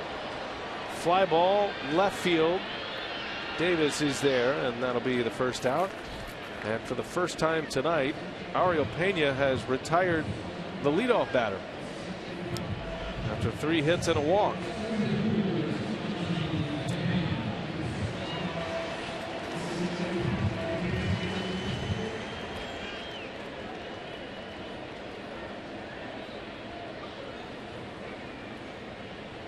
Our buddy Rick Ramirez chimed in with some interesting Brewer trivia. You know, we're talking about the inside the park grand slam. So by the way, an inside the park home run is not an official stat. Right. It's not. You can't find that in the official statistics, although now people keep it and separate it, but it doesn't go. Still a home run. And that record we were talking about, the 1956, the last time that was done, that was the Phillies record. So the Brewers actually have 2 of them. Roberto Pena in 1970, which was the first year they were in Milwaukee, coming from Seattle, and then Ben Oglivie in 1980 had one. So the Brewers haven't had an inside the park grand slam since 1980. Those are the rarest of birds.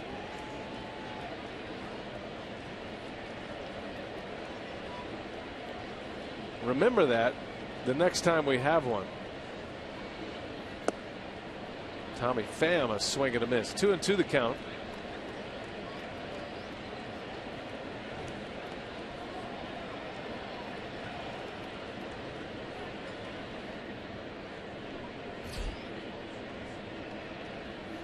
And a swing and a miss. Pena strikes him out. Good breaking ball there.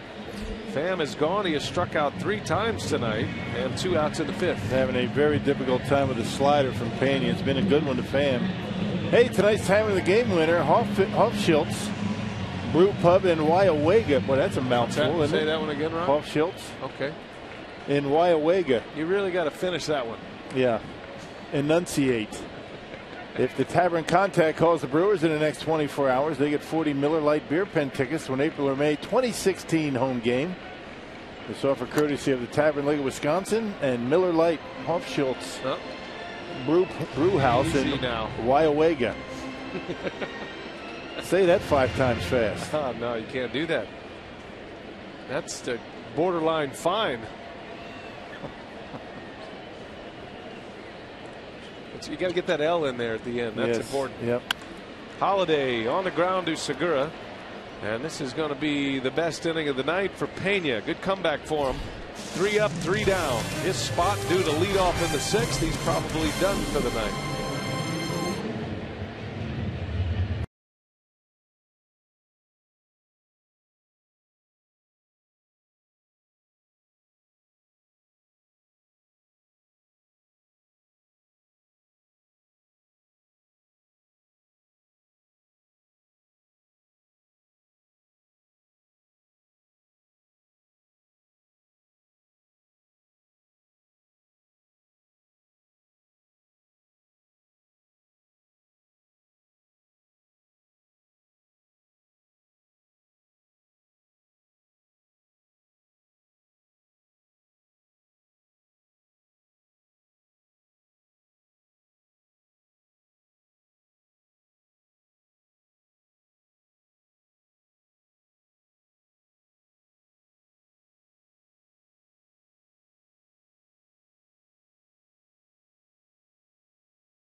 Lead over the Brewers. Time to check in with the Brewer community. The Brewers Community Foundation is proud to be one of the sponsors for the Milwaukee Film Festival, which runs September 24th through October 8th. This community-wide gym has something for everyone, including children's films. Check it out and pay attention to the trailer before each film. B.A.?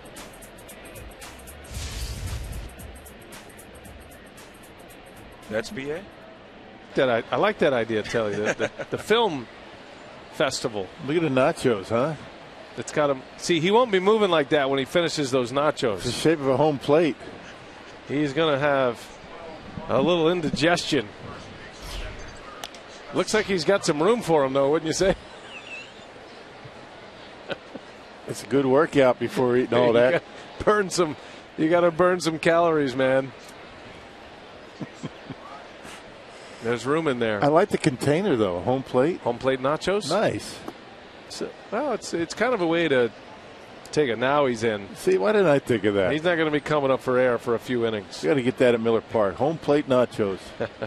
Nah, man. We give nachos the way they're supposed to be. We don't cut corners on them.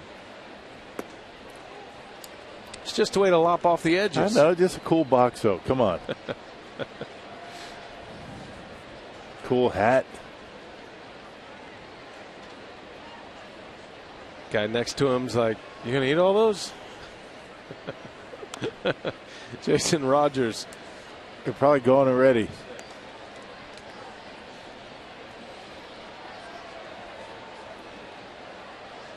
Good hat, though. The riding cap.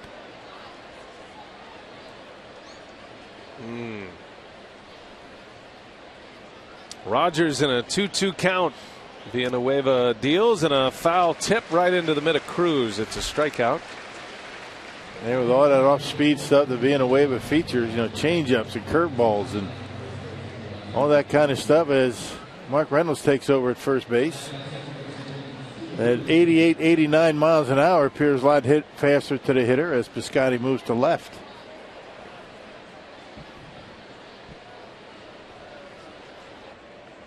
Villanueva out there for his second inning. Rogers pinch hitting for Pena to make it a 5-inning outing for Pena with 3 runs allowed. Should have had a better fate. Brewers didn't handle a couple of plays very well. At the plate, presented by Wendy's for Scooter Gennett.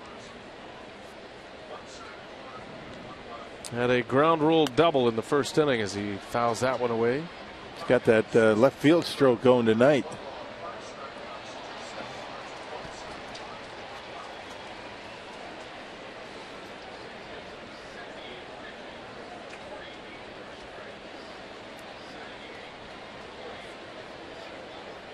Villanueva with the handlebar mustache.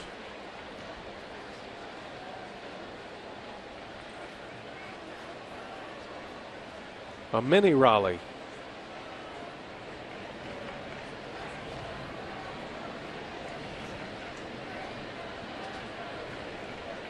There's some pine tar in that thing. Gennett into center field and hit pretty well. Pham going back a few steps, makes a play. 2 up and 2 down for Villanueva. That'll bring up Logan Schaefer. If you're just joining us, the Cardinals starter Carlos Martinez lasted just 7 pitches and 1 out. He faced 2 batters. He left the game with a shoulder strain. Tyler Lyons came in. He pitched very well. He did give up a run in the 4th, but that was it across 3 2/3 innings. He's in line for the win. Villanueva working in his second inning. The Brewers had Pena go 5. As Schaefer, that's a fair ball over the bag, and it will tuck into the corner. Schaefer on his way to second with a double. A 2-out double for the Brewers center fielder. Well, doubled it right. Now a double down the line and left for Logan Schaefer. Swinging the bat well tonight. And right down the line, beating the shift. They had Carpenter way off the line, and by the time Piscotty gets to it, Schaefer into scoring position. And that's going to be it for Carlos Villanueva. But Mike Matheny doesn't mess around. He just goes one after the other, bringing on Randy Choate. He's got the lefty Lynn coming up, so he's going to play matchup here in the 6th inning. Pitching change at Busch. 3-1 Cardinals.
would like to see a few go out of the ballpark. The Powerball home run count for the season is at 138. And Lind is the only homer, one of 2 homers, I should say, on this road trip. He and Chris Davis. And so as Matheny plays matchup, the Brewers will do the same. So Choate is in there, 70th appearance of the season. Same scenario as last night. Choate coming in for Lind. Craig Counsell goes with Lucroy. Lucroy got a base hit last night when Choate came in the game. He was 1 and done, which will probably be the case here tonight. Jonathan Lucroy had a pinch hit single last night in his first game back. Have been since early September. Between games for Lucroy, who got hit with a foul ball, and he's on the first pitch, and he lines one into left field. Here comes Schaefer. Piscotty's throw is up the line. In to score is Schaefer. Jonathan Lucroy delivers. It's an RBI single, and the Brewers are within a run. Well, he's got Randy Choate's number. He got a base hit last night coming off the bench, and now does it again to drive in a run. And doesn't mess around. Down and in, first pitch. Lucroy finds a hole, and not showing a very good throwing arm out in the outfield is Piscotty. This ball literally rolls into home plate, and Logan Schaefer able to score. And Brewers back to within 1 run. And another pitching change coming. I guess Matheny didn't think that they would stick with Lind. Not sure. I mean, it is September baseball. There are plenty of options. So Matheny goes back to his bullpen now. We'll take a break.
Two outs on back-to-back hits. A pinch hit RBI single by Lucroy.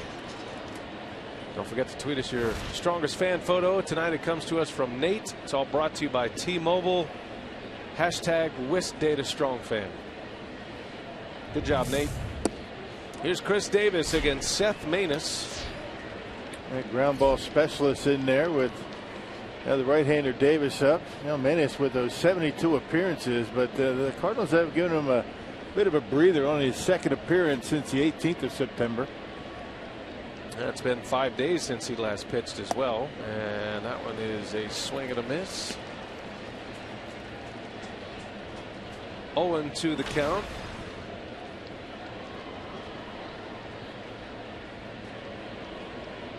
Davis with one swing of the bat could give the Brewers the lead here.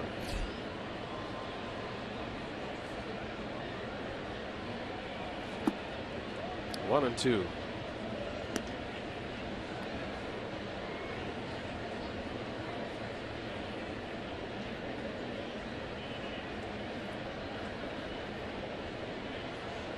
Tracking pitches, figuring out patterns for his hitters as they get up there. And a swing and a miss. Davis strikes out. So Maness comes on, does his job. Inning is over. The Brewers get one, and it's a one-run game.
Exclusive benefits. Brewers season seat holders guarantee the best seats at the lowest prices, plus enjoy a number of exclusive benefits not available to the general public. To place a deposit on 2016 season ticket plans, call 414-902-HITS or go to brewers.com/season tickets. Be right around the corner, you know. Yep, got to wrap this one up first. 9 games remaining, including tonight. Corey Knebel is on the pitch. It'll be his 46th game. Got a nice year in the big leagues going this season.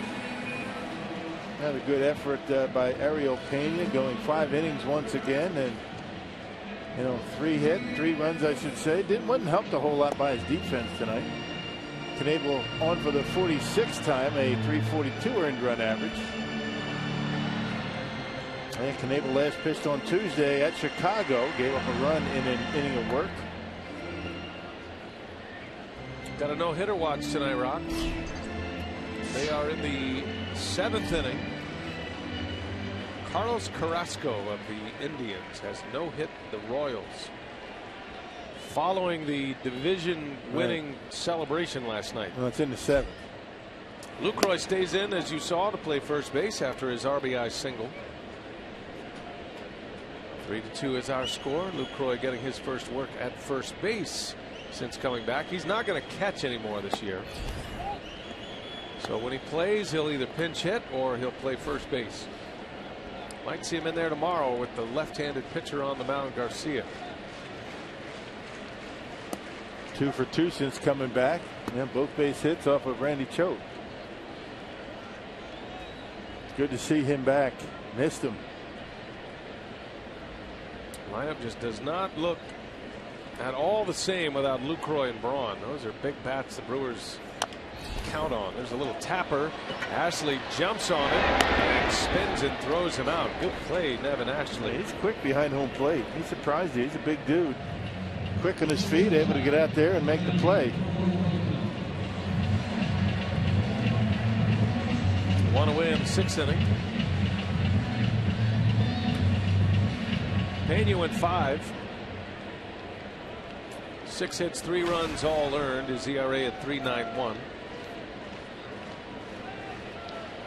Cardinals have used 5 pitchers. Their starter Martinez left the game in the 1st inning after just 7 pitches with a shoulder strain, or tightness in the shoulder, I think it was officially called. Yeah.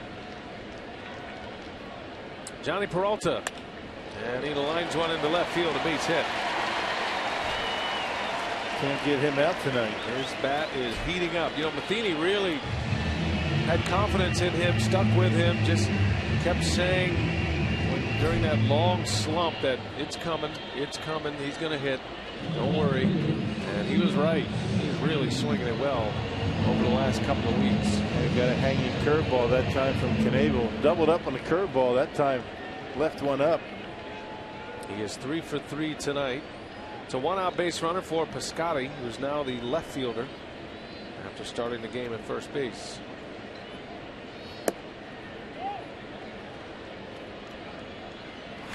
Elsewhere on the scoreboard, there's a big showdown in the American League West. Rangers Astros. Texas has a 6-2 lead in the 5th inning. They can put the Astros away in that division with a good series this weekend. Texas is really playing well. They got Gallardo on the mound tonight. Gallardo is through 4. Texas chased Kazmir in the 4th.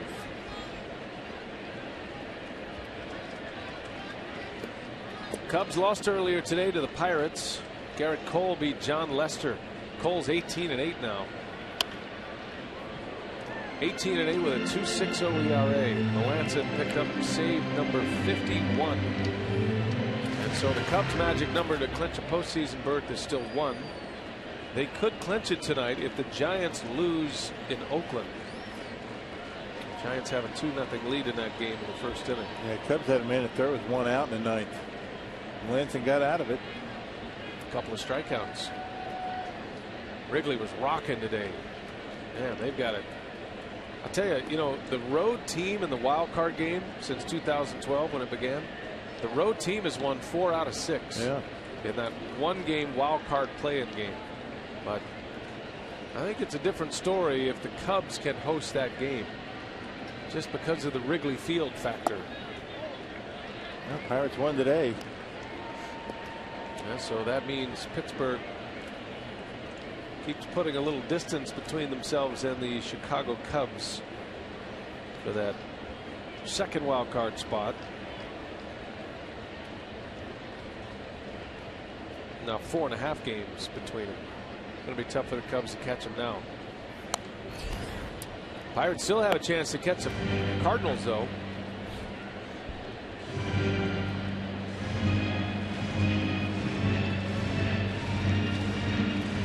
Pittsburgh could be 3 back tonight if the Cardinals lose, if the Brewers have a comeback here. Yeah, Pirates are here after the Brewers leave. Yeah, that's the one. That is the one.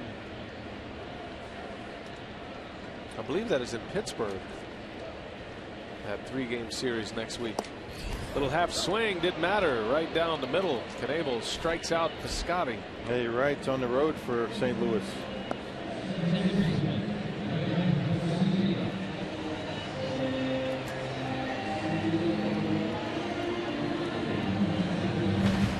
Greg Garcia will bat now with 2 away. The Cardinals have the Pirates for 3 and then Atlanta. That's their road trip, right? Yep. To finish the year.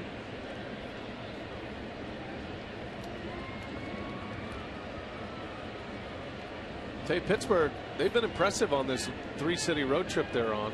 That started in Los Angeles, and it started against Greinke and Kershaw. Won the series there. They swept the Rockies, and now they've won 6 in a row on this road trip. That was going to be a defining road trip for them. The problem for the Cardinals, or rather the Pirates, is that the Cardinals have won 9 of 11. Pittsburgh's won 7 in a row now with their win today, but the Cardinals have won 5 straight, so they've only been able to make up 1 game.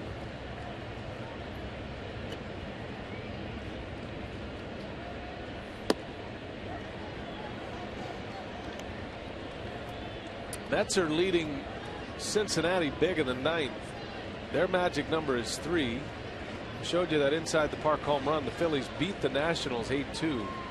So the Mets could get their magic number to 1 tonight after a win. They could wrap up the division tomorrow. What a story that has been. Boy. Most people had the Nationals winning the World Series, or at least the pennant. Remember the National League East? It was the Nationals and the Marlins. Yep. As the top 2 teams predicted to win that division. The Mets weren't even in the picture.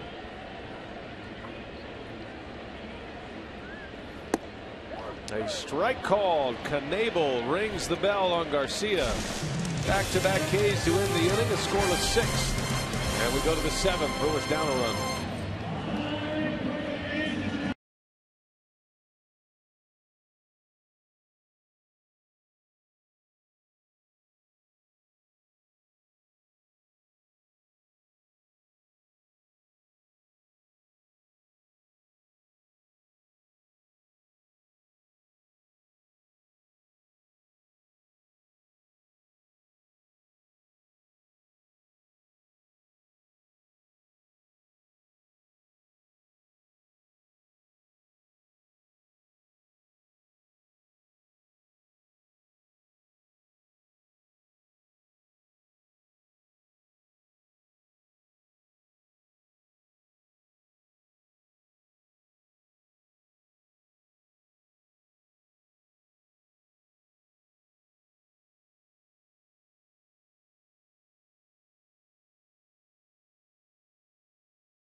still dancing, just shaking it all up in there. It's like, you know, when you mix up paint. I mean, there's going to be a reckoning at some point, you would think. Yeah, and you just hope you're not around for it. And the guy next to him. Yeah. Hey, Jonathan Broxton on as I'm going to save us now. In the 64th appearance, a .468 earned run average for Jonathan Broxton. We saw Broxton in last night's ball game. He threw well, struck out the side. Struck out the side in the 8th inning.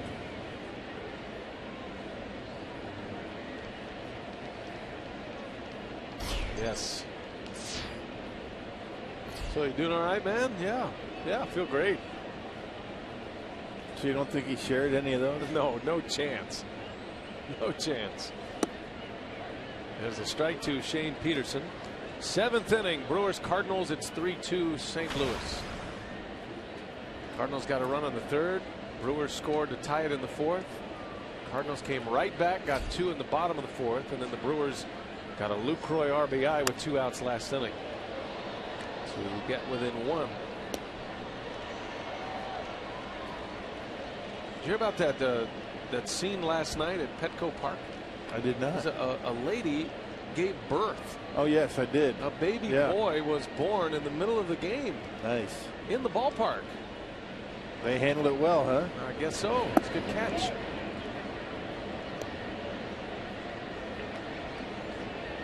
What a story. Buster Posey has a commercial like that. You ever see that one? I do. Well, they played the Giants last night. Yeah, right. Maybe it's Posey that helped. Maybe Posey said, hey, we're going to do this? Yeah. I got a glove here. Embarrassing me in front of Buster Posey. Peterson grounds out, 3 unassisted. Mark Reynolds makes the play. 1 away. The former Brewer Jonathan Broxton. Boy, he pitched well last night. He was unhittable last night. Came in out of the bullpen. Getting the 7th inning tonight. Cardinals are pretty well set to the finish line with Segrist in the 8th and then Rosenthal in the 9th. Yep, Segrist pitched an inning last night. Rosenthal did not, although he got up. Wild card's going to be Adam Wainwright. Where do you use him? Because he is fully expecting to pitch in the postseason, and all signs are leading that way. He's been good with his rehab. He's come back strong. Been with the team all year. And threw a simulated game the other day, and he's going to have another one, I believe, tomorrow. And they're talking about getting him in a real game next week. Maybe by the weekend. Amazing, isn't it? You know, try to have to. You figure he's got to at least pitch twice. Got to get him in a real game, see how he recovers, and then get him in another game before the postseason. But that's a weapon that Matheny might have.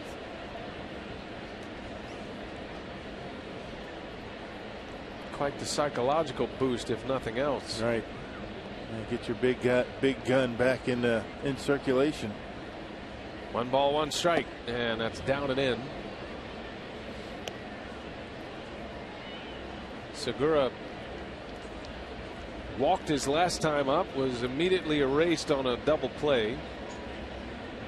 Got a strikeout in the 2nd.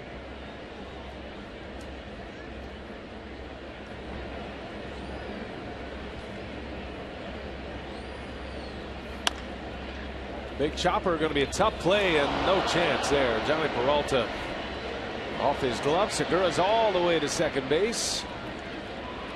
And that'll be a double for Segura. Yeah, Peralta gave up on it. I mean, that was a ball that he probably should have gone back and grabbed. And he slows it down a little bit. He gives up on it. And watch how far Piscotty has to go. I think that Peralta might have had a better shot at keeping Segura at first base. Of course, a base hit.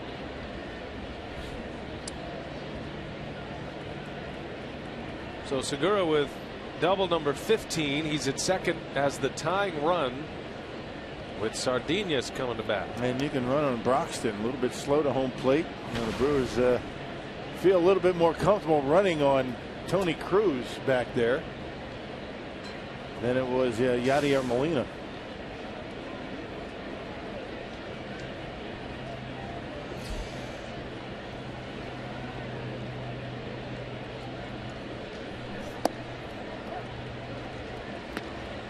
Heads-up base running by Gene Segura to get into second base. Never slowed down. Yeah, good work over there by Mike Guerrero, the first base coach. He was yelling at Segura, turn, turn. Segura thinks there's going to be a throw across, so he's trying to run straight through. Foul ball off the bat of Sardinas, the switch hitter.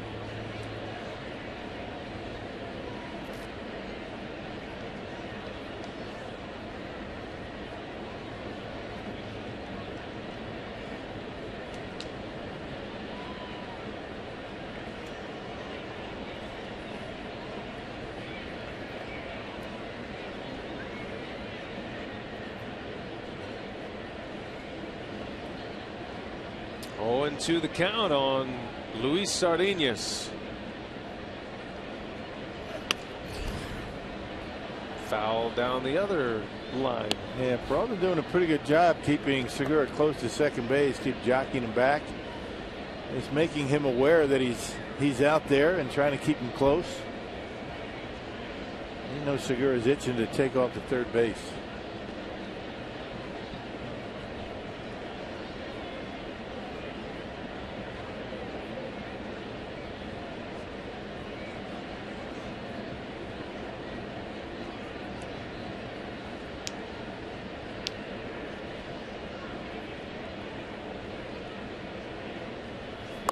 Sardinas hanging tough. He'll give you a good at bat, especially in a spot like this. He had an RBI late in a game at Wrigley. Very similar situation where he just slapped one through the hole between third and short. Contact hitter in a spot like this. And with Segura's speed, anything that hits the outfield, he's going to have a chance at a ribby. Tying run at second base. 3-2 Cardinals. We play in the 7th inning. Jonathan Broxton on the mound facing Sardinas. And he got him. Oh, Sardinas strikes out. Doesn't do that much, but he chased a high fastball. Yeah, up in the strike zone. Tough to get on top of that. At mid 90s. Segura, I should say, Sardinas chases one. Craig Counsell is going to go to his bench here with Nevin Ashley out, and Domingo Santana will pinch hit. So Counsell bringing on a little power with the runner at second base. 2 men are out. Ashley finishes 0 for 2. Well, and look who's coming on deck for the Brewers. Haven't seen him in a while. Ryan Braun, who's been out with back tightness. Yeah, good enough to at least go out there and give the appearance that he's going to hit. Braun did that back at Miller Park, but then was pulled back.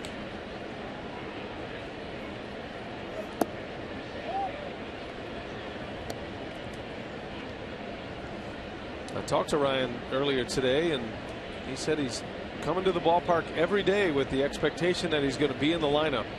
He's going through all of his stretching and strengthening procedures. He's going to need back surgery at the end of the year to repair a herniated disc. First time he's ever had surgery. So he's somewhat anxious, but he said the procedure is routine and minor, and about a 1-month recovery time if he doesn't injure it any worse.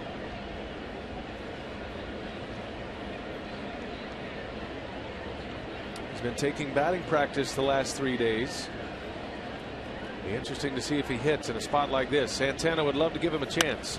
Santana muscles one right side, and that ball is bobbled. Santana's safe, and all the way around to score is Segura. Oh, there it is again. Boy, problems at second base. That should have been an out, if nothing else. Shouldn't have allowed Segura to score. The Brewers would take advantage of the miscue. That'll be an error on Greg Garcia. Boy, a little fist job by Domingo Santana. Just couldn't get the handle on it. Never found the handle. And Segura never slows down around third base. It was good base running by Gene. Ed Cedar waving him around, and he scores a tying run. How about that? Yeah, not taking anything for granted. Good work. So a costly error by Garcia. E4.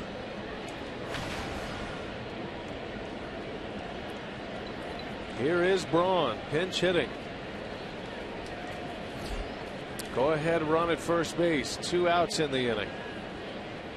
And Braun swinging at the first pitch.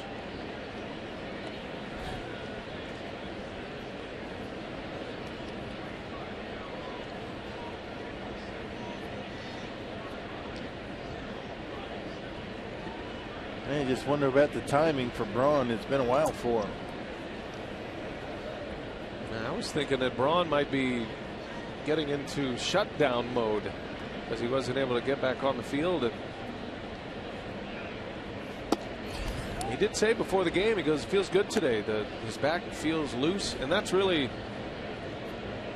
the indicator for him when he goes through all of his stretching, and he's essentially into a rehab. He's in a strengthening phase to help him recover from the surgery.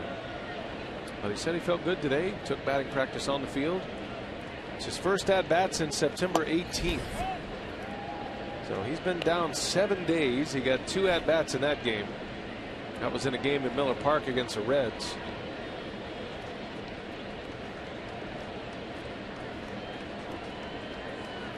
Sitting on 25 home runs. Braun with 84 driven in. He's the club leader in homers. 2-1 the count. Broxton delivers. And Braun lines one right field. Hayward is there to make the catch. Wow. Jason Hayward runs it down. Braun hit it hard, but nothing to show for it. The inning is over, but the Brewers tie it up.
Tied up here in St. Louis. It got started with a Matt Carpenter RBI.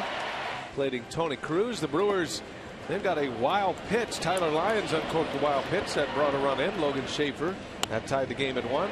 The very next inning, Cardinals get 2. Piscotty back at it. He had 4 RBIs last night. He drives in a run with a single, and then Tony Cruz had a sacrifice fly to make it a 2-run fourth against Pena. He gives up 3 tonight in 5 innings. Lucroy with an RBI, a pinch hit RBI single with 2 outs in the 6th. And then Domingo Santana with this squibber to second, mishandled by Garcia. And the Brewers get a 3rd run in the 7th, an unearned run that allows them to tie it up. 3-3 game, bottom 7. Maldonado in the catch. And we have a new battery here with Jeremy Jeffress on the mound. Yeah, Jeremy's 69th appearance this year, an earned run average at about 2.5. Yeah, JJ last pitched on Wednesday at Chicago. It's off the scoreless inning. In his last 21 appearances, he's only allowed 2 earned runs. And the Brewers scoring runs tonight on a wild pitch and an error.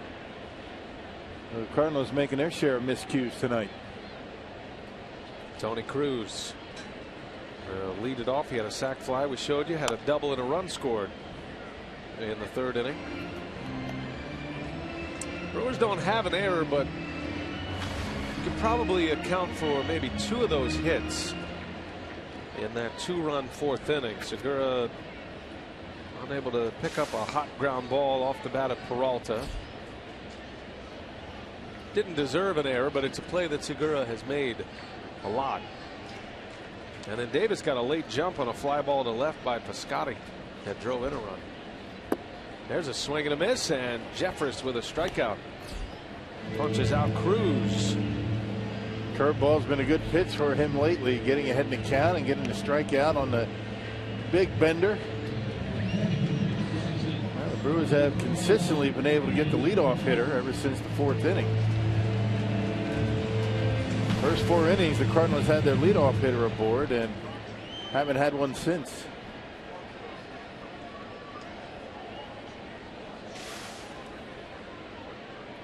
Here's Brandon Moss.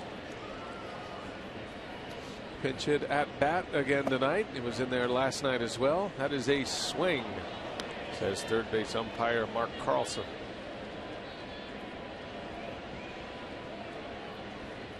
Moss says bad call.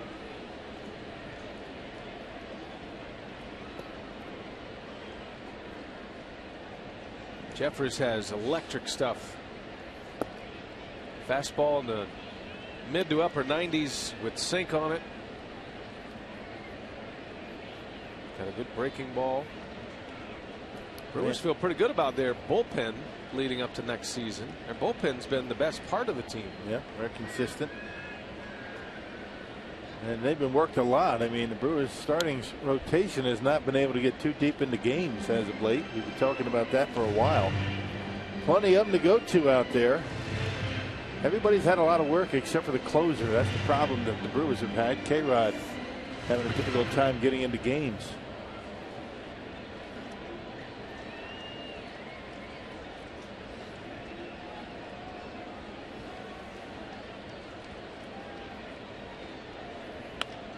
Moss muscles one in the right center, a base hit on a 1-2 pitch. Brandon Moss with a single, a pinch hit single, and a base runner for the Cardinals in the 7th. And curveball that stayed up in the zone. You get it down in the dirt, you might get a strikeout, but although Moss jams himself, able to muscle it into the outfield.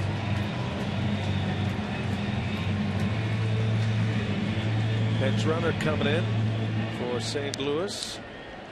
Pete Cosmo will run for Moss.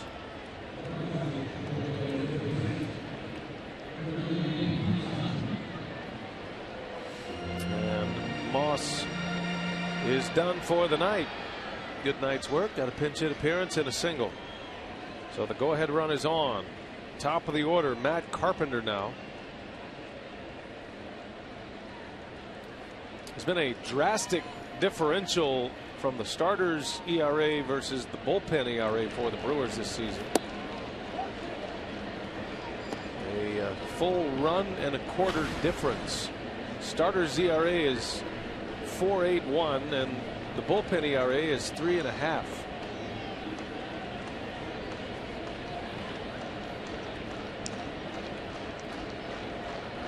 Normally you see losing teams or non-contending teams have that big of a discrepancy, but the Kansas City Royals actually have the largest difference.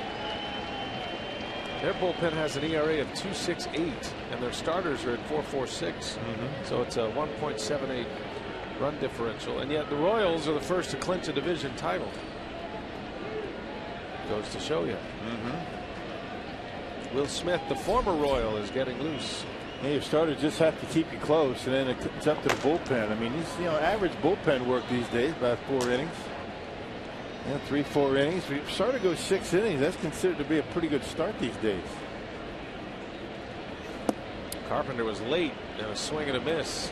0-2. And it's particularly good in the postseason.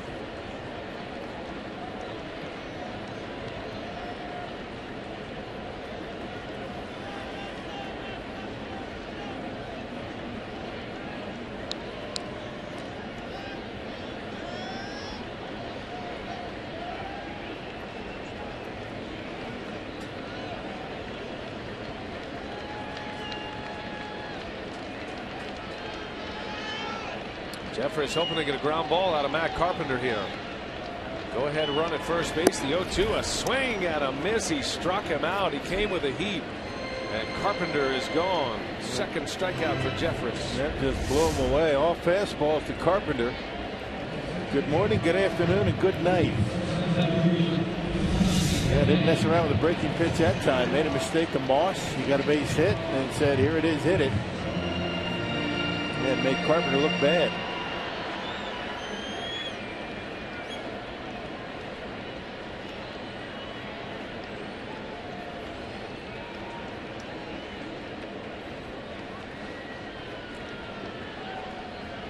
Two outs. Here's Tommy Pham, who has struck out 3 times tonight, and Jeffress gets ahead of him.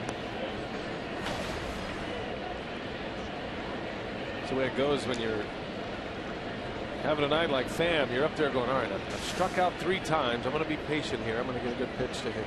I'm going to be patient. Strike one. Swing of the balls, take the strikes. I've been there.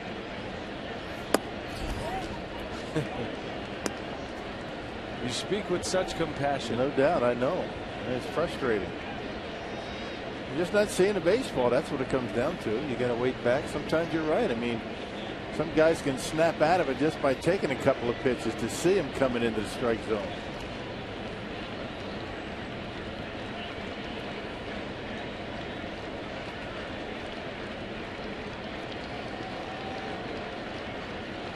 One ball, 1 strike. And it goes to 1-2 now.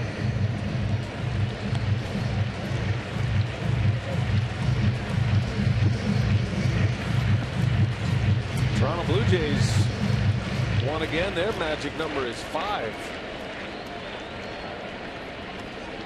Blue Jays and the Pirates trying to snap long droughts between division titles. Blue Jays are in first. The Pirates are down 3. As a half swing, he goes, and it is a 4 strikeout game for Tommy Pham. Jeremy Jeffress works a scoreless 7th inning, striking out the side. Got a good one going in St. Louis tonight. We're all tied at 3. Jeffress 3 Ks in his scoreless inning.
To the 8th inning, and it's the Brewers and Cubs at Miller Park on Friday, October 2nd through Sunday the 4th, as the Brewers and Cubs wrap up the 2015 season with a divisional battle in Milwaukee. Reserve your spot today at Brewers.com/tickets.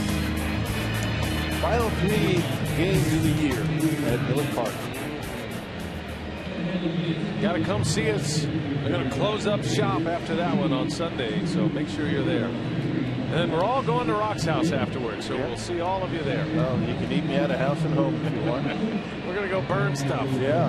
Got the big fire pit going. Yep, as Kevin Segras continues here for the Cardinals, 77th appearance. He threw last night a 3 up, 3 down that included a strikeout. The setup man to Trevor Rosenthal in a tie game in the 8th. And it'll be Hernan Perez to start it for Milwaukee, and there for Jeanette. Council has used 4 pinch hitters tonight. And Rivera and Reed, the only 2 left on the bench. Actually 5, I miscounted. Yeah, 5 pinch hitters tonight. Braun lined out his last time up in a pinch hit appearance. So here's Perez, first ball swinging, he just missed it. Fly ball to Piscotty for the first out. 1 pitch, 1 out for Seagrass. Missed it by a hair on the bat, otherwise that one's out of here. So 1 away. Here comes Logan Schaefer, and he's had a good night tonight. A couple of doubles, he scored twice. Marshfield Clinic, shining moment of the game. Yeah, 1 to right, 1 to left. This one tucks it inside that third base line. Shea with a couple of runs scored. Having a good night. And he's up there with 1 away, nobody on. A tough lefty-lefty matchup here for Logan Schaefer. His double in the 4th came against left-hander Tyler Lyons.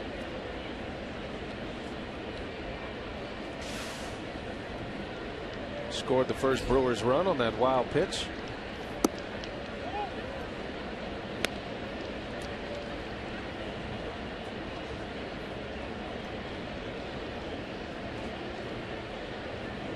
Jonathan Lucroy due next.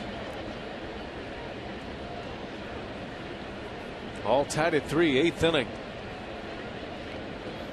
And Schaefer into center field. Pham going back. And the 2nd out of the inning. 2 just misses on long fly ball outs. Yeah, you can't just miss in this ballpark. Especially this time of year, right? Plays big. Unless you maybe get them down the lines, but you know, in the gap to gap, forget it. Got to hit them. And 2 up and 2 down for Seagrass. That's going to bring up Jonathan Lucroy. Pinch hit RBI single on the first pitch he saw in the 6th inning. Off Randy Choate.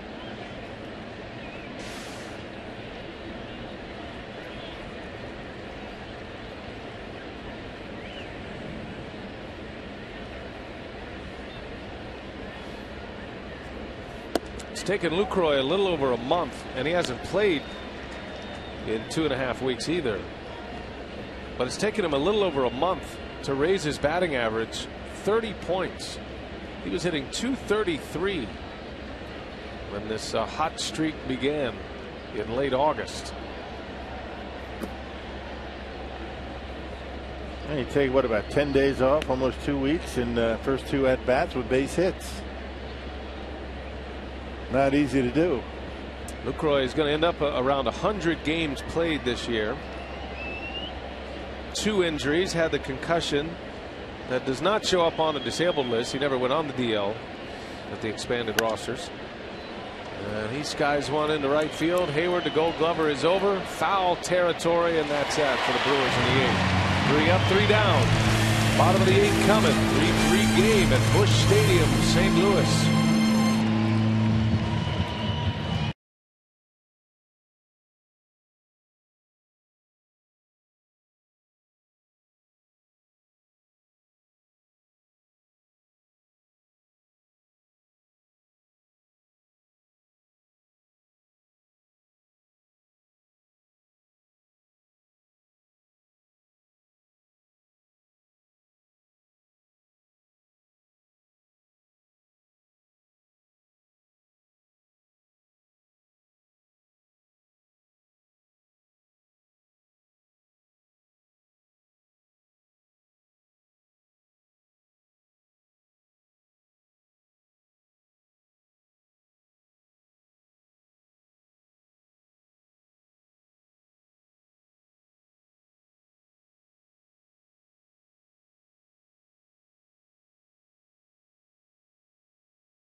the O's. Thank you, Jeff. It's always good for a little historical. Kind of left us hanging there. Nuggetry. Well done. Yeah, the Orioles. Mark Reynolds leads off. And Jeffress misses inside. 1 ball, 1 strike. We're in the bottom of the 8th inning in a 3-3 game. Sardinius moves over to second base. And Perez stays in to play third.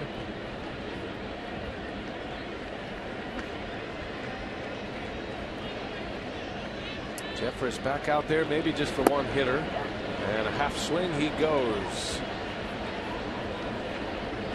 Now Will Smith is up and ready. He's been throwing. He's just standing out there in the mound. I wonder if he's going to come in for Hayward.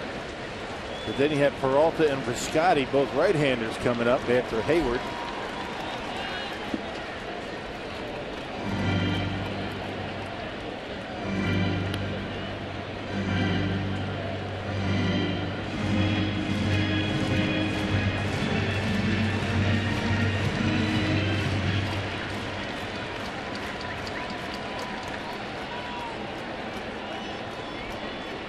Two and two the count.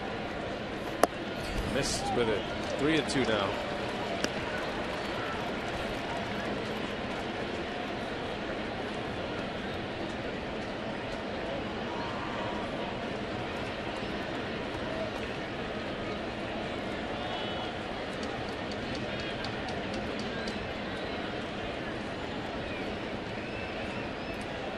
Payoff pitch from Jeffress and a jam shot foul.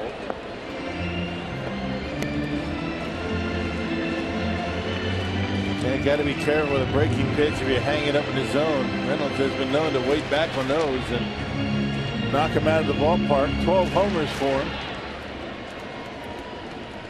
A lot of home runs, a lot of strikeouts for Reynolds. That's been his career.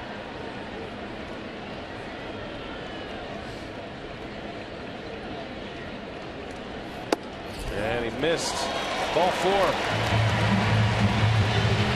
So that's a leadoff walk, and that might affect the decision here for Craig Counsell. He's got Hayward coming up and a left-hander ready in the bullpen, and Counsell is on his way. And it looks like he's on his way to the home plate umpire. We'll have a double switch.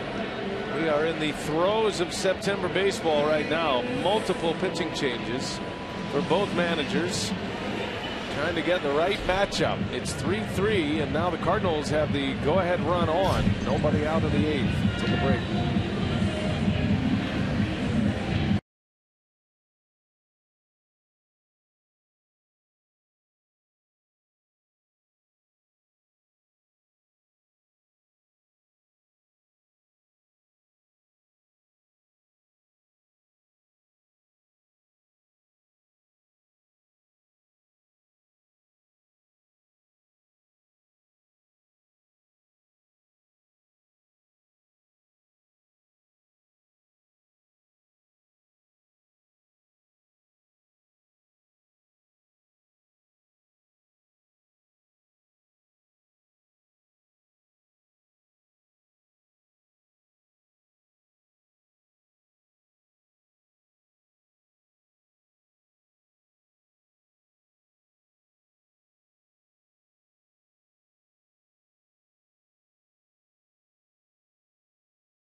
That's going to move Sardinius back over to third base where he started tonight. And the new pitcher is Will Smith with the left-hander Hayward coming up.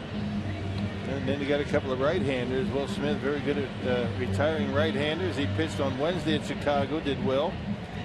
Gave up a run in an inning of work. Gave up a home run to Jorge Soler in the 7th inning.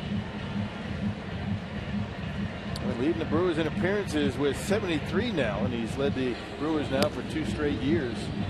in appearances out of the bullpen. Peter Borges will pinch run for Reynolds.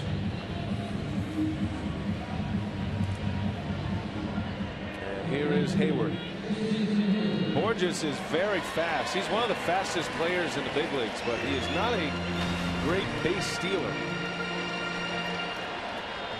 So it will be interesting to see if Matheny tries to put him in motion here with Hayward at the plate.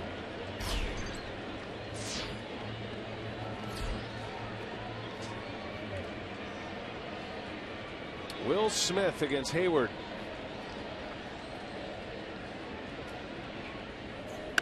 Half swing, roller, Sardinius to Segura, and he throws it away. Rivera was backing up, thankfully. A very odd double play for the Brewers to turn. Segura was playing on the first base side of second base. A bad throw by Perez. I should say Sardinius over at third base. Check it out. And Segura, very unusual turn. That's normally going to be a 5-4, but it was going to be a 5-6. Actually, wasn't on the second base side of the bag. A bad throw, not even close, and Borges safe at second. Well, a throwing error on Sardinius. E5 allows Hayward to reach first and second. Nobody out. Rivera did a good job to back that up. Otherwise, the go-ahead run would be at third base right now. That's one of those where you just got to try and get one. You get that lead runner. I mean, the way the Brewers were set up and the way Segura had to race to the bag on a 5-6-3, that would have been an impossible double play. Defensive shifts have a lot of benefit, but that is one of the drawbacks. Puts infielders in very awkward positions. Should have been a routine out. Probably not a double play with Hayward running, but at least a routine out. And now Smith having to deal with one of the Cardinals' best hitters, who's hot right now, Johnny Peralta. 3 for 3 tonight. Hit a 3-run home run last night that changed the game. He does bounce into a lot of double plays, though, and Smith needs one here.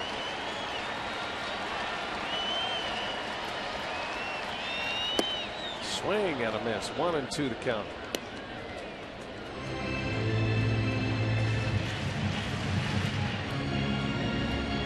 With runners in scoring position tonight. That one hit for the Brew Crew coming from Lucroy in the 6th. 2 of those hits for the Cardinals came in 4th.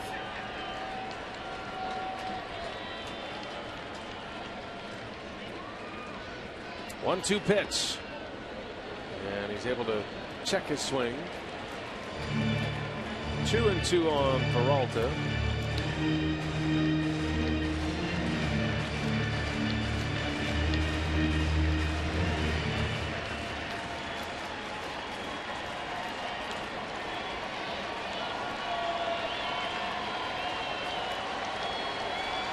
Big spot, big pitch coming for Smith. 2-2, nobody out. See what he goes with here, and it's an inside move. They're trying to keep him close. Not worried about picking him off, but maybe trying to keep him a little bit closer to second base might be more difficult to score. I don't think it matters with him. He can run. He can fly. Peralta's bounced into 22 double plays this season. And he's able to check it again. Each team has used 19 players apiece tonight.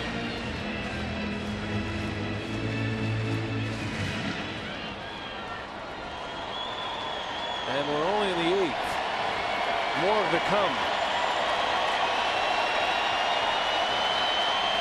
Crowd is up. Payoff pitch coming. And both runners go, and Peralta strikes out. Throw to third. The tag out at third. A strike him out, throw him out, double play. Quick hands and quick feet by Maldonado getting the strikeout.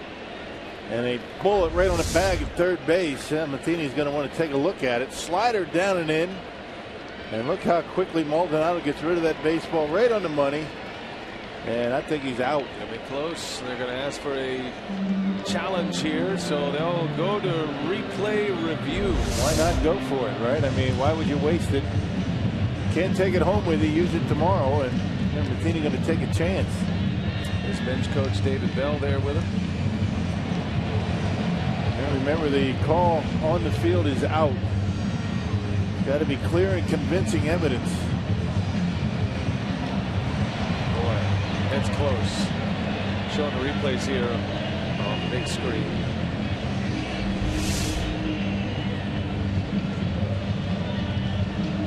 Looked to me like Sardinius might have hit the corner of the bag as he was going for the swipe. I don't know. That could go either way. If they overturn that one, and they're looking at better replays than we've just seen, I just don't see enough clear and convincing evidence yet. Maybe there's more angles to see, but not on that one. You just don't know. I mean, we've been really surprised before at some of these calls. And have to wait and see what they see in New York. This could be a game changer here. No doubt. Instead of 2 outs and a chance to get out of the inning, he is out. So the call is either confirmed or it stands, and out at third base. Big call for the Brewers right there. 2 outs in the inning now. The call stands, so that language tells you that there was not enough evidence to overturn it. Now, what a throw by Maldonado, though, in a big-time situation. Well done by Maldi. But you can't blame Matheny for trying. I mean, if you're going to have if you have a challenge to use, that was a perfect time for it. You never know, he might have got lucky. But the Brewers able to get a big break. And the call stands on the field, and now there's only 1 out to get out of this mess. Strike him out, throw him out, double play. There is a base open at first now, and I wonder. I think that's what they're talking about. You got Garcia on deck, although they probably will go to the bench. You got Grichuk available on the bench easily.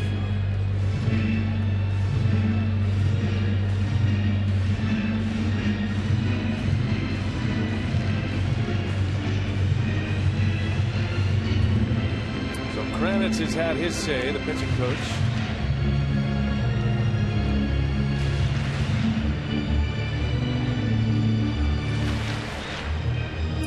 Piscotty will bat. Let's see if they go after him here. Piscotty's been hot. Well, they got Grichuk on deck already. Piscotty with 5 RBIs in the last 2 games. And Smith misses low and away. Well, if you're Craig Counsell, the decision is, would you rather face Grichuk or Piscotty? Because Piscotty is on deck, or I should say Grichuk is on deck in replace of Garcia. And there is nobody warming in the Brewers bullpen. This is Smith's inning. Breaking ball pulled foul. That one hung up there too.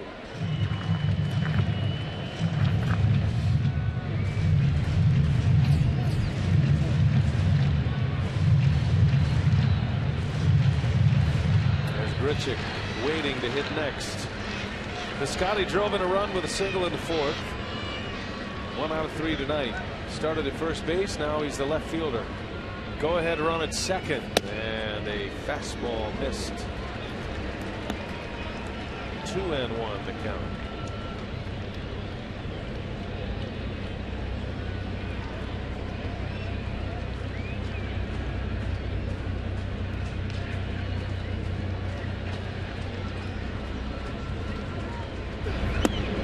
Out in front.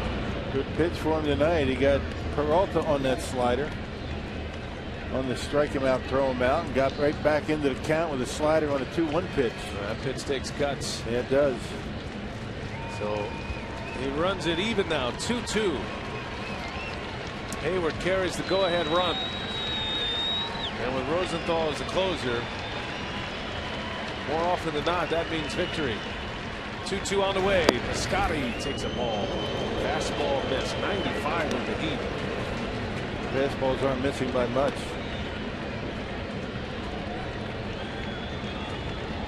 Pirates beat the Cubs today. A lot of interest in this game from Pirates fans, you would think. They got a chance to get within 3 of the Cardinals if the Brewers could win. A lot on this one. Full count, 2 outs. And Piscotty pops it up. Back is Rivera.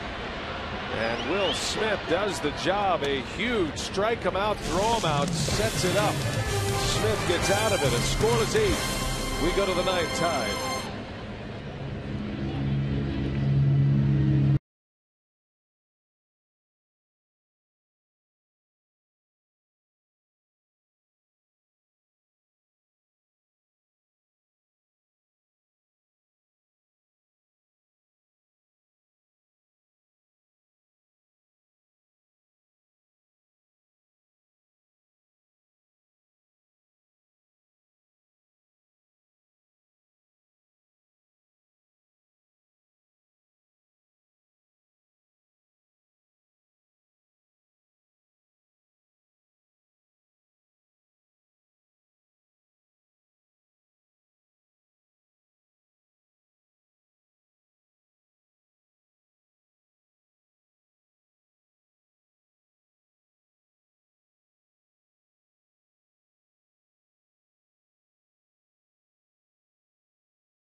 Over to left field for the Cardinals, which will slide Piscotty back to first base where he began the game.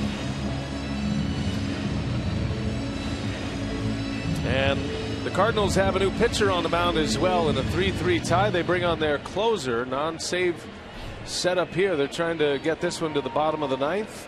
Trevor Rosenthal will enter. Yep, only blown 2 saves. This is a tie game in the 9th. The Cardinals are hoping that Rosenthal puts up a 0 and scores a run. And last save for him. And last save he racked up was against Cincinnati back on the 21st. He is the 39th player to be used in the game. Cardinals 20th player used. Chris Davis leads off, and a big swing and a miss. Ball and a strike. Yeah, big fastball. He'll throw a changeup and a breaking pitch. Likes to use the changeup against lefties.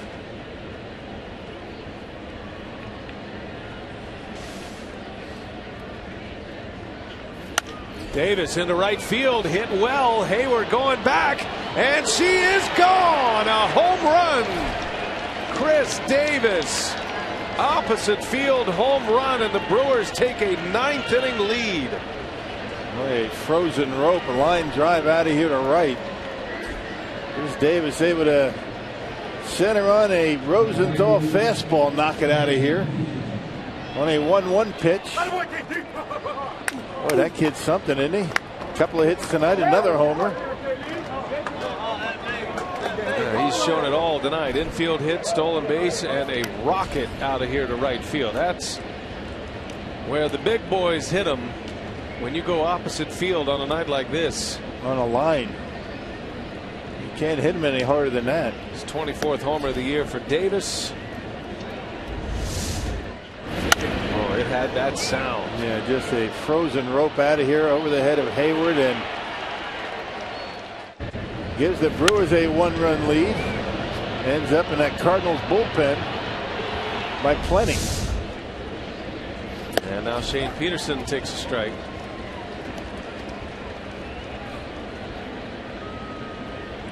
Off the bat, the exit velocity 102.5. That's it.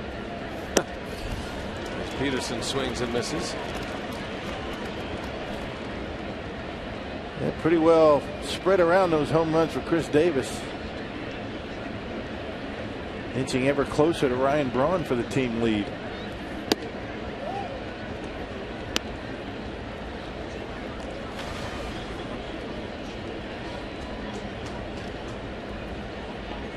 Shane Peterson.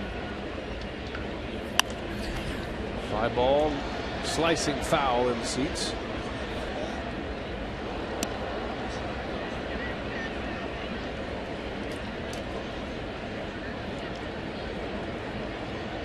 Some kind of momentum swing for the Brewers. First and second, nobody out. To strike him out, throw him out to get out of the inning. And Chris Davis gives the Brewers a chance to win this one here at Busch Stadium. And now Peterson lines one to right, a base hit. So Rosenthal coming on, giving up a home run, now a single. And the Brewers keep it going in the ninth. Peterson with his first hit of the night. Not your prototypical fifth place hitter in a big league lineup, but that's where he is tonight. And he's on for Segura. Might see Segura try to drop a bunt down here. Yeah, the way the Brewers lineup has been in September, you never know who's going to be in any spot in the batting order. Well, Segura's swinging away and he's late, fouls it back. Tough guy to bunt on. Throws hard. Tough to drop that bunt down successfully, so let him swing away.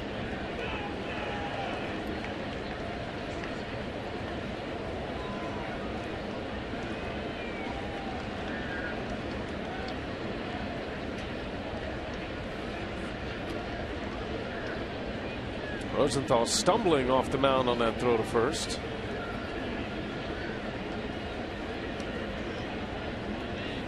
Did you hear that cheer from Pittsburgh just a minute ago? I did. I heard it all the way from the Allegheny River and Wrigley Field, or downtown Chicago. Yeah.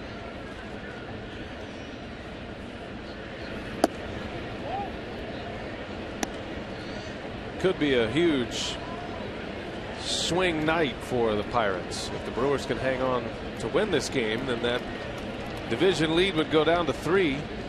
And remember, the Pirates have 3 against the Cardinals at PNC Park next week.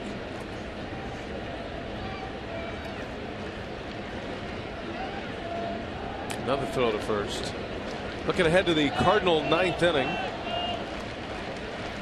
They're probably going to have some pinch hitting going on. They've already used Adams. Yeah, bottom 3 in the order. They got Garcia and Cruz and then the pitcher spot due up. So I'm sure we'll see a few off that bench. Yeah, Garcia, I should say Wong is available. Grichuk. John Jay. We'll see what Matheny does, but let's see the Brewers get a couple of more runs here. And the Brewers are going to counter with Frankie Rodriguez, who's been excellent when given an opportunity this season. Brewers do not have the look of a team that's lost 89 games this year when they have a lead late. As Segura takes a call, strike 3, down he goes. Strikeout for Rosenthal, the first out of the 9th inning.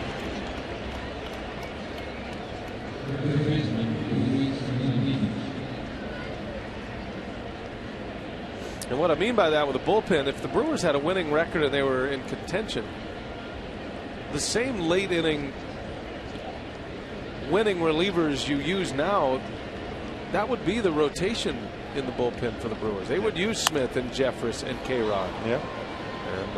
And they've had a lot of success this year. Knable's been good early. Yeah, 6th, 7th inning. Jimenez has been pretty good, since his acquisition. Left-hander's been good. Yeah, bullpen has done its share this year. K-Rod preparing for his 36th save, perhaps.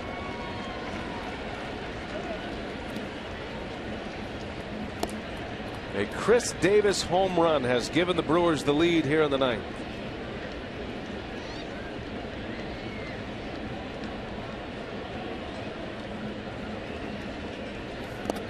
And that skips away from Cruz. Over to second goes Peterson.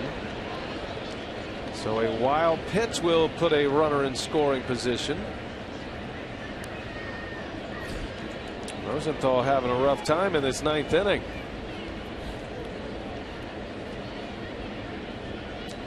And wild pitches have been a big story for the Cardinals defensively tonight. Scored a run on a wild pitch, and now the Brewers have another man in scoring position.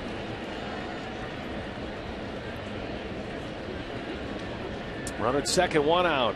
Sardinas slaps one to the opposite field, a base hit. They're playing him very shallow, so no chance for Peterson to score, but it's a single. And the Brewers have him at the corners now in the ninth with one out. And Maldonado coming up.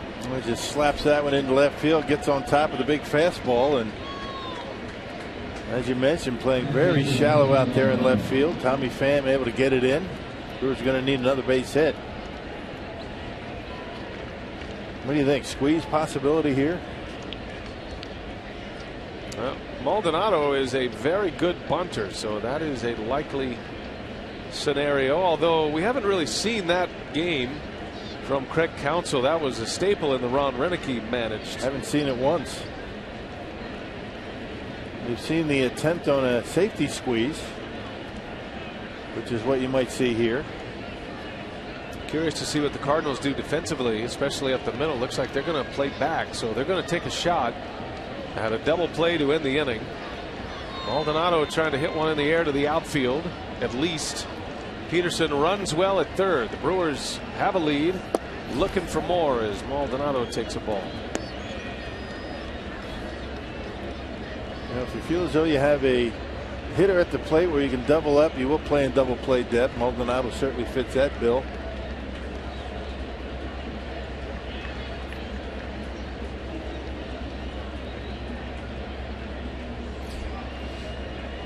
A run is in on a Davis homer. Brewers have him at the corners with one out, and a ground ball foul past third.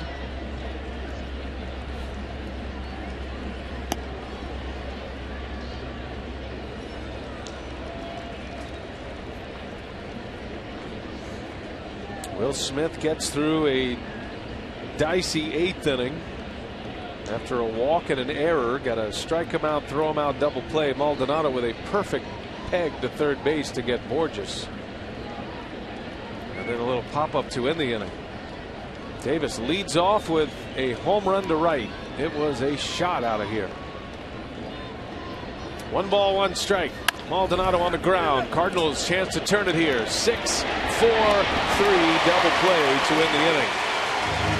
However, the Brewers get a run. Chris Davis leads off and hits a rocket into the bullpen in right center. It puts the Brewers on top of the ninth. Now can they hang on and win in St. Louis? Bottom of the ninth coming up. 4-3 Crew.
By Potawatomi Hotel and Casino. Book your stay now.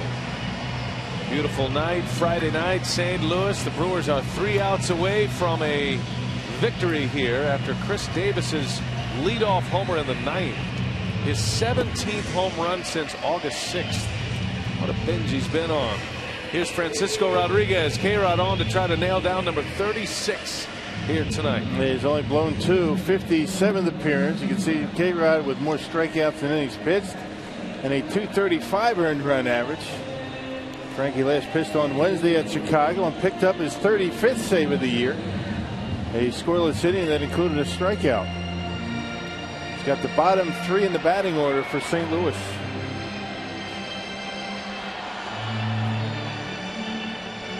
And it will be Greg Garcia, whose error led to the tying run coming in the 7th inning.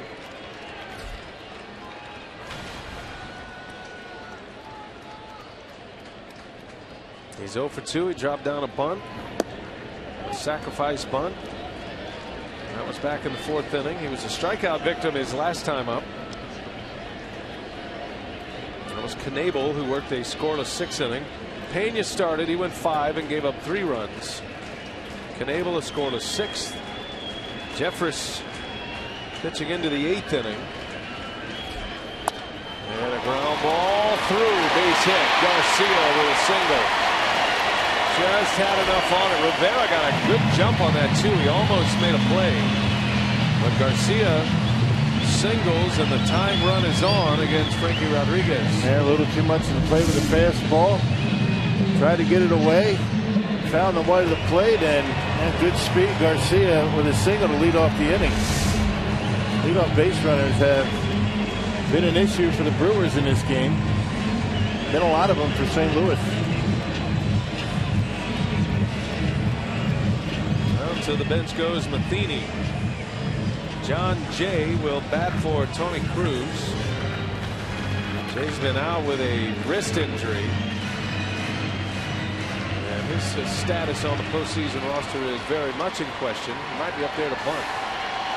See if Matheny wants to play for a tie or try to keep it going here in the bottom of the 9th. We'll see. He squares. Bunts it foul.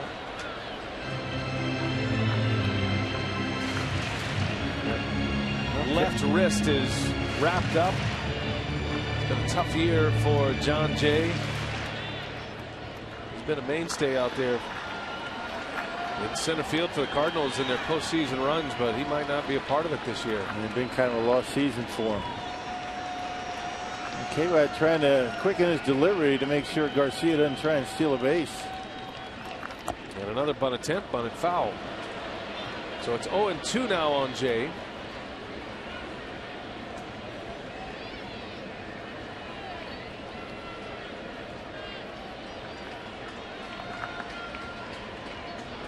Jay is the 40th player used in the game.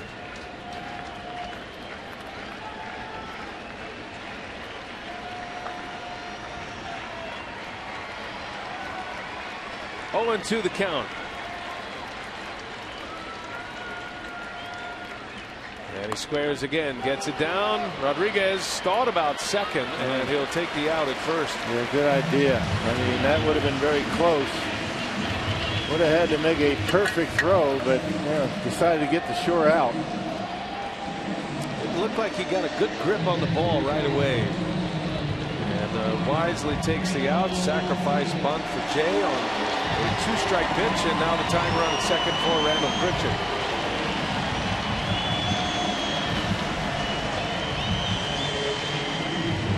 K-Rod's been great in spots like this, where it's all cranked up on the road. The less is more theory with that outstanding changeup. Yeah, the tougher the spot, more intense, the more he throws that changeup. Particularly good against young hitters. Randall Grichuk pinch hitting, and he takes one low and away. Top of the order is due next. Matt Carpenter. I wonder what the Brewers are going to do if Carpenter comes up with 2 outs. First base open. You got Pham coming up after that. He's already struck out 4 times tonight. But you hate to put the winning run on base. Yeah, first things first, got to get Grichuk to have a chance to make a decision like that. Grichuk has big power. He's hit 17 homers this year. And a swing and a miss. Another changeup. That's what we're talking about. You know, Grichuk sitting up there on a 1-0 count, thinking he's going to get a fastball. Pulls a string on him.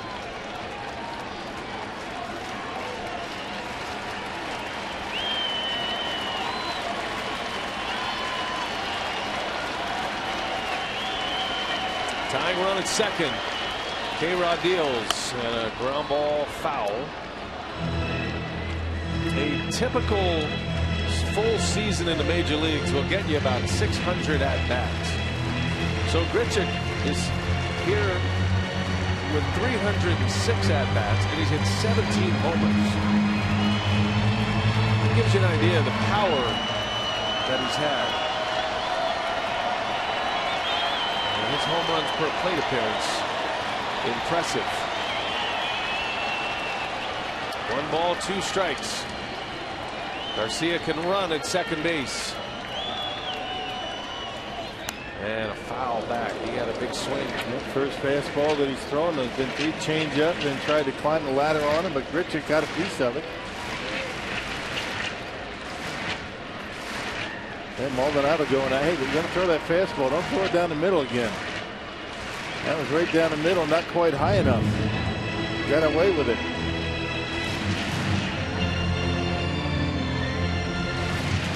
And Maldonado, I would imagine, saying, give me the changeup, give it to me in the dirt, I will block it for you. Pitchers love to hear that.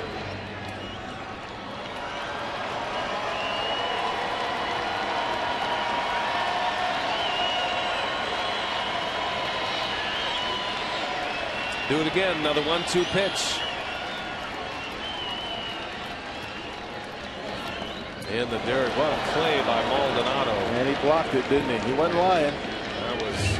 That is a great play. That changes the way this inning is set up. With a runner at third and 1 out, there's a lot more ways to score a run, but Maldonado made sure that didn't happen. Yeah, that pitch 3 feet in front of home plate. That's a heck of a block. Maldonado threw out a runner on a strike out thrown out last inning. That was big.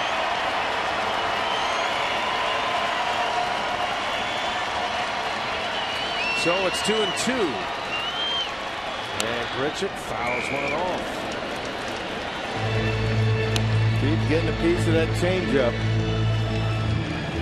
Grichuk will strike out. Has over 100 strikeouts already this season in those 306 at bats. But he's hanging tough right now on Frankie Rodriguez.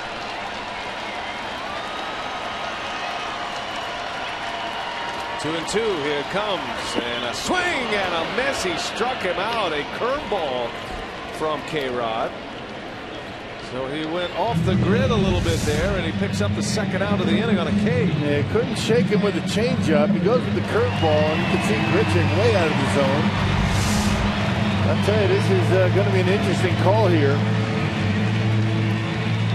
You got Matt Carpenter, one of the best in the business.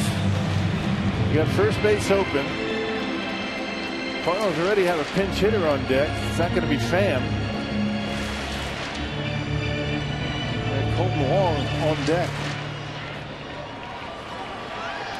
Well, let's see what he does. Yeah, it's gutsy right here. I'm telling you what. You're facing this guy with first base open. Got to be careful. 2 outs. Carpenter up there. And a first pitch curveball strike. Back-to-back hooks for Rodriguez. Those are the career numbers. Not a big sample size there. This is, if you're the Cardinals, this is the best guy you can have at the plate right now. No doubt. Carpenter has 2 hits tonight. He drove in a run on the third. Tying run at second. 2 outs. Brewers lead by a run. Frankie deals, and a high fly ball left field, slicing into the seats. 0-2 the count on Carpenter. They're going right after him. They're not messing around. This guy's been clutch. We got a struggling hitter on deck. They're going right after Carpenter. I'm thinking about the Pirates and their fans and the ninth innings they've had to endure today. That thriller they had in that win against the Cubs at Wrigley with Melanson back-to-back strikeouts to win the game. And now K-Rod trying to win this one, which would knock the Cardinal lead in the division down to 3. Here we go. No balls, 2 strikes. Garcia at second. And Carpenter takes down and in. And keep throwing him in the dirt. Maldonado going to keep blocking him. Got a couple of pitches to play with here. And great work by Maldonado after coming in late in the game. No question. All year long, in the absence of Adams and Holiday, Carpenter has provided the power. He's had a career year in homers. 26 of them. 1-2 pitch and a swing and a miss. He struck him out. The Brewers win. They beat the Cardinals in a thriller tonight in St. Louis. Francisco Rodriguez with a gutsy save. Back-to-back strikeouts of Grichuk and Carpenter, and the Brewers win this one by a final of 4-3. Rodriguez with save number 36 on the year. What a ball game tonight, partner. Yeah, no doubt. Rivers able to bounce off the mat, down 3-1 in the 5th inning, and K-Rod able to close it out. A gutsy performance, as you mentioned. First base open. Matt Carpenter is probably the best hitter in their lineup.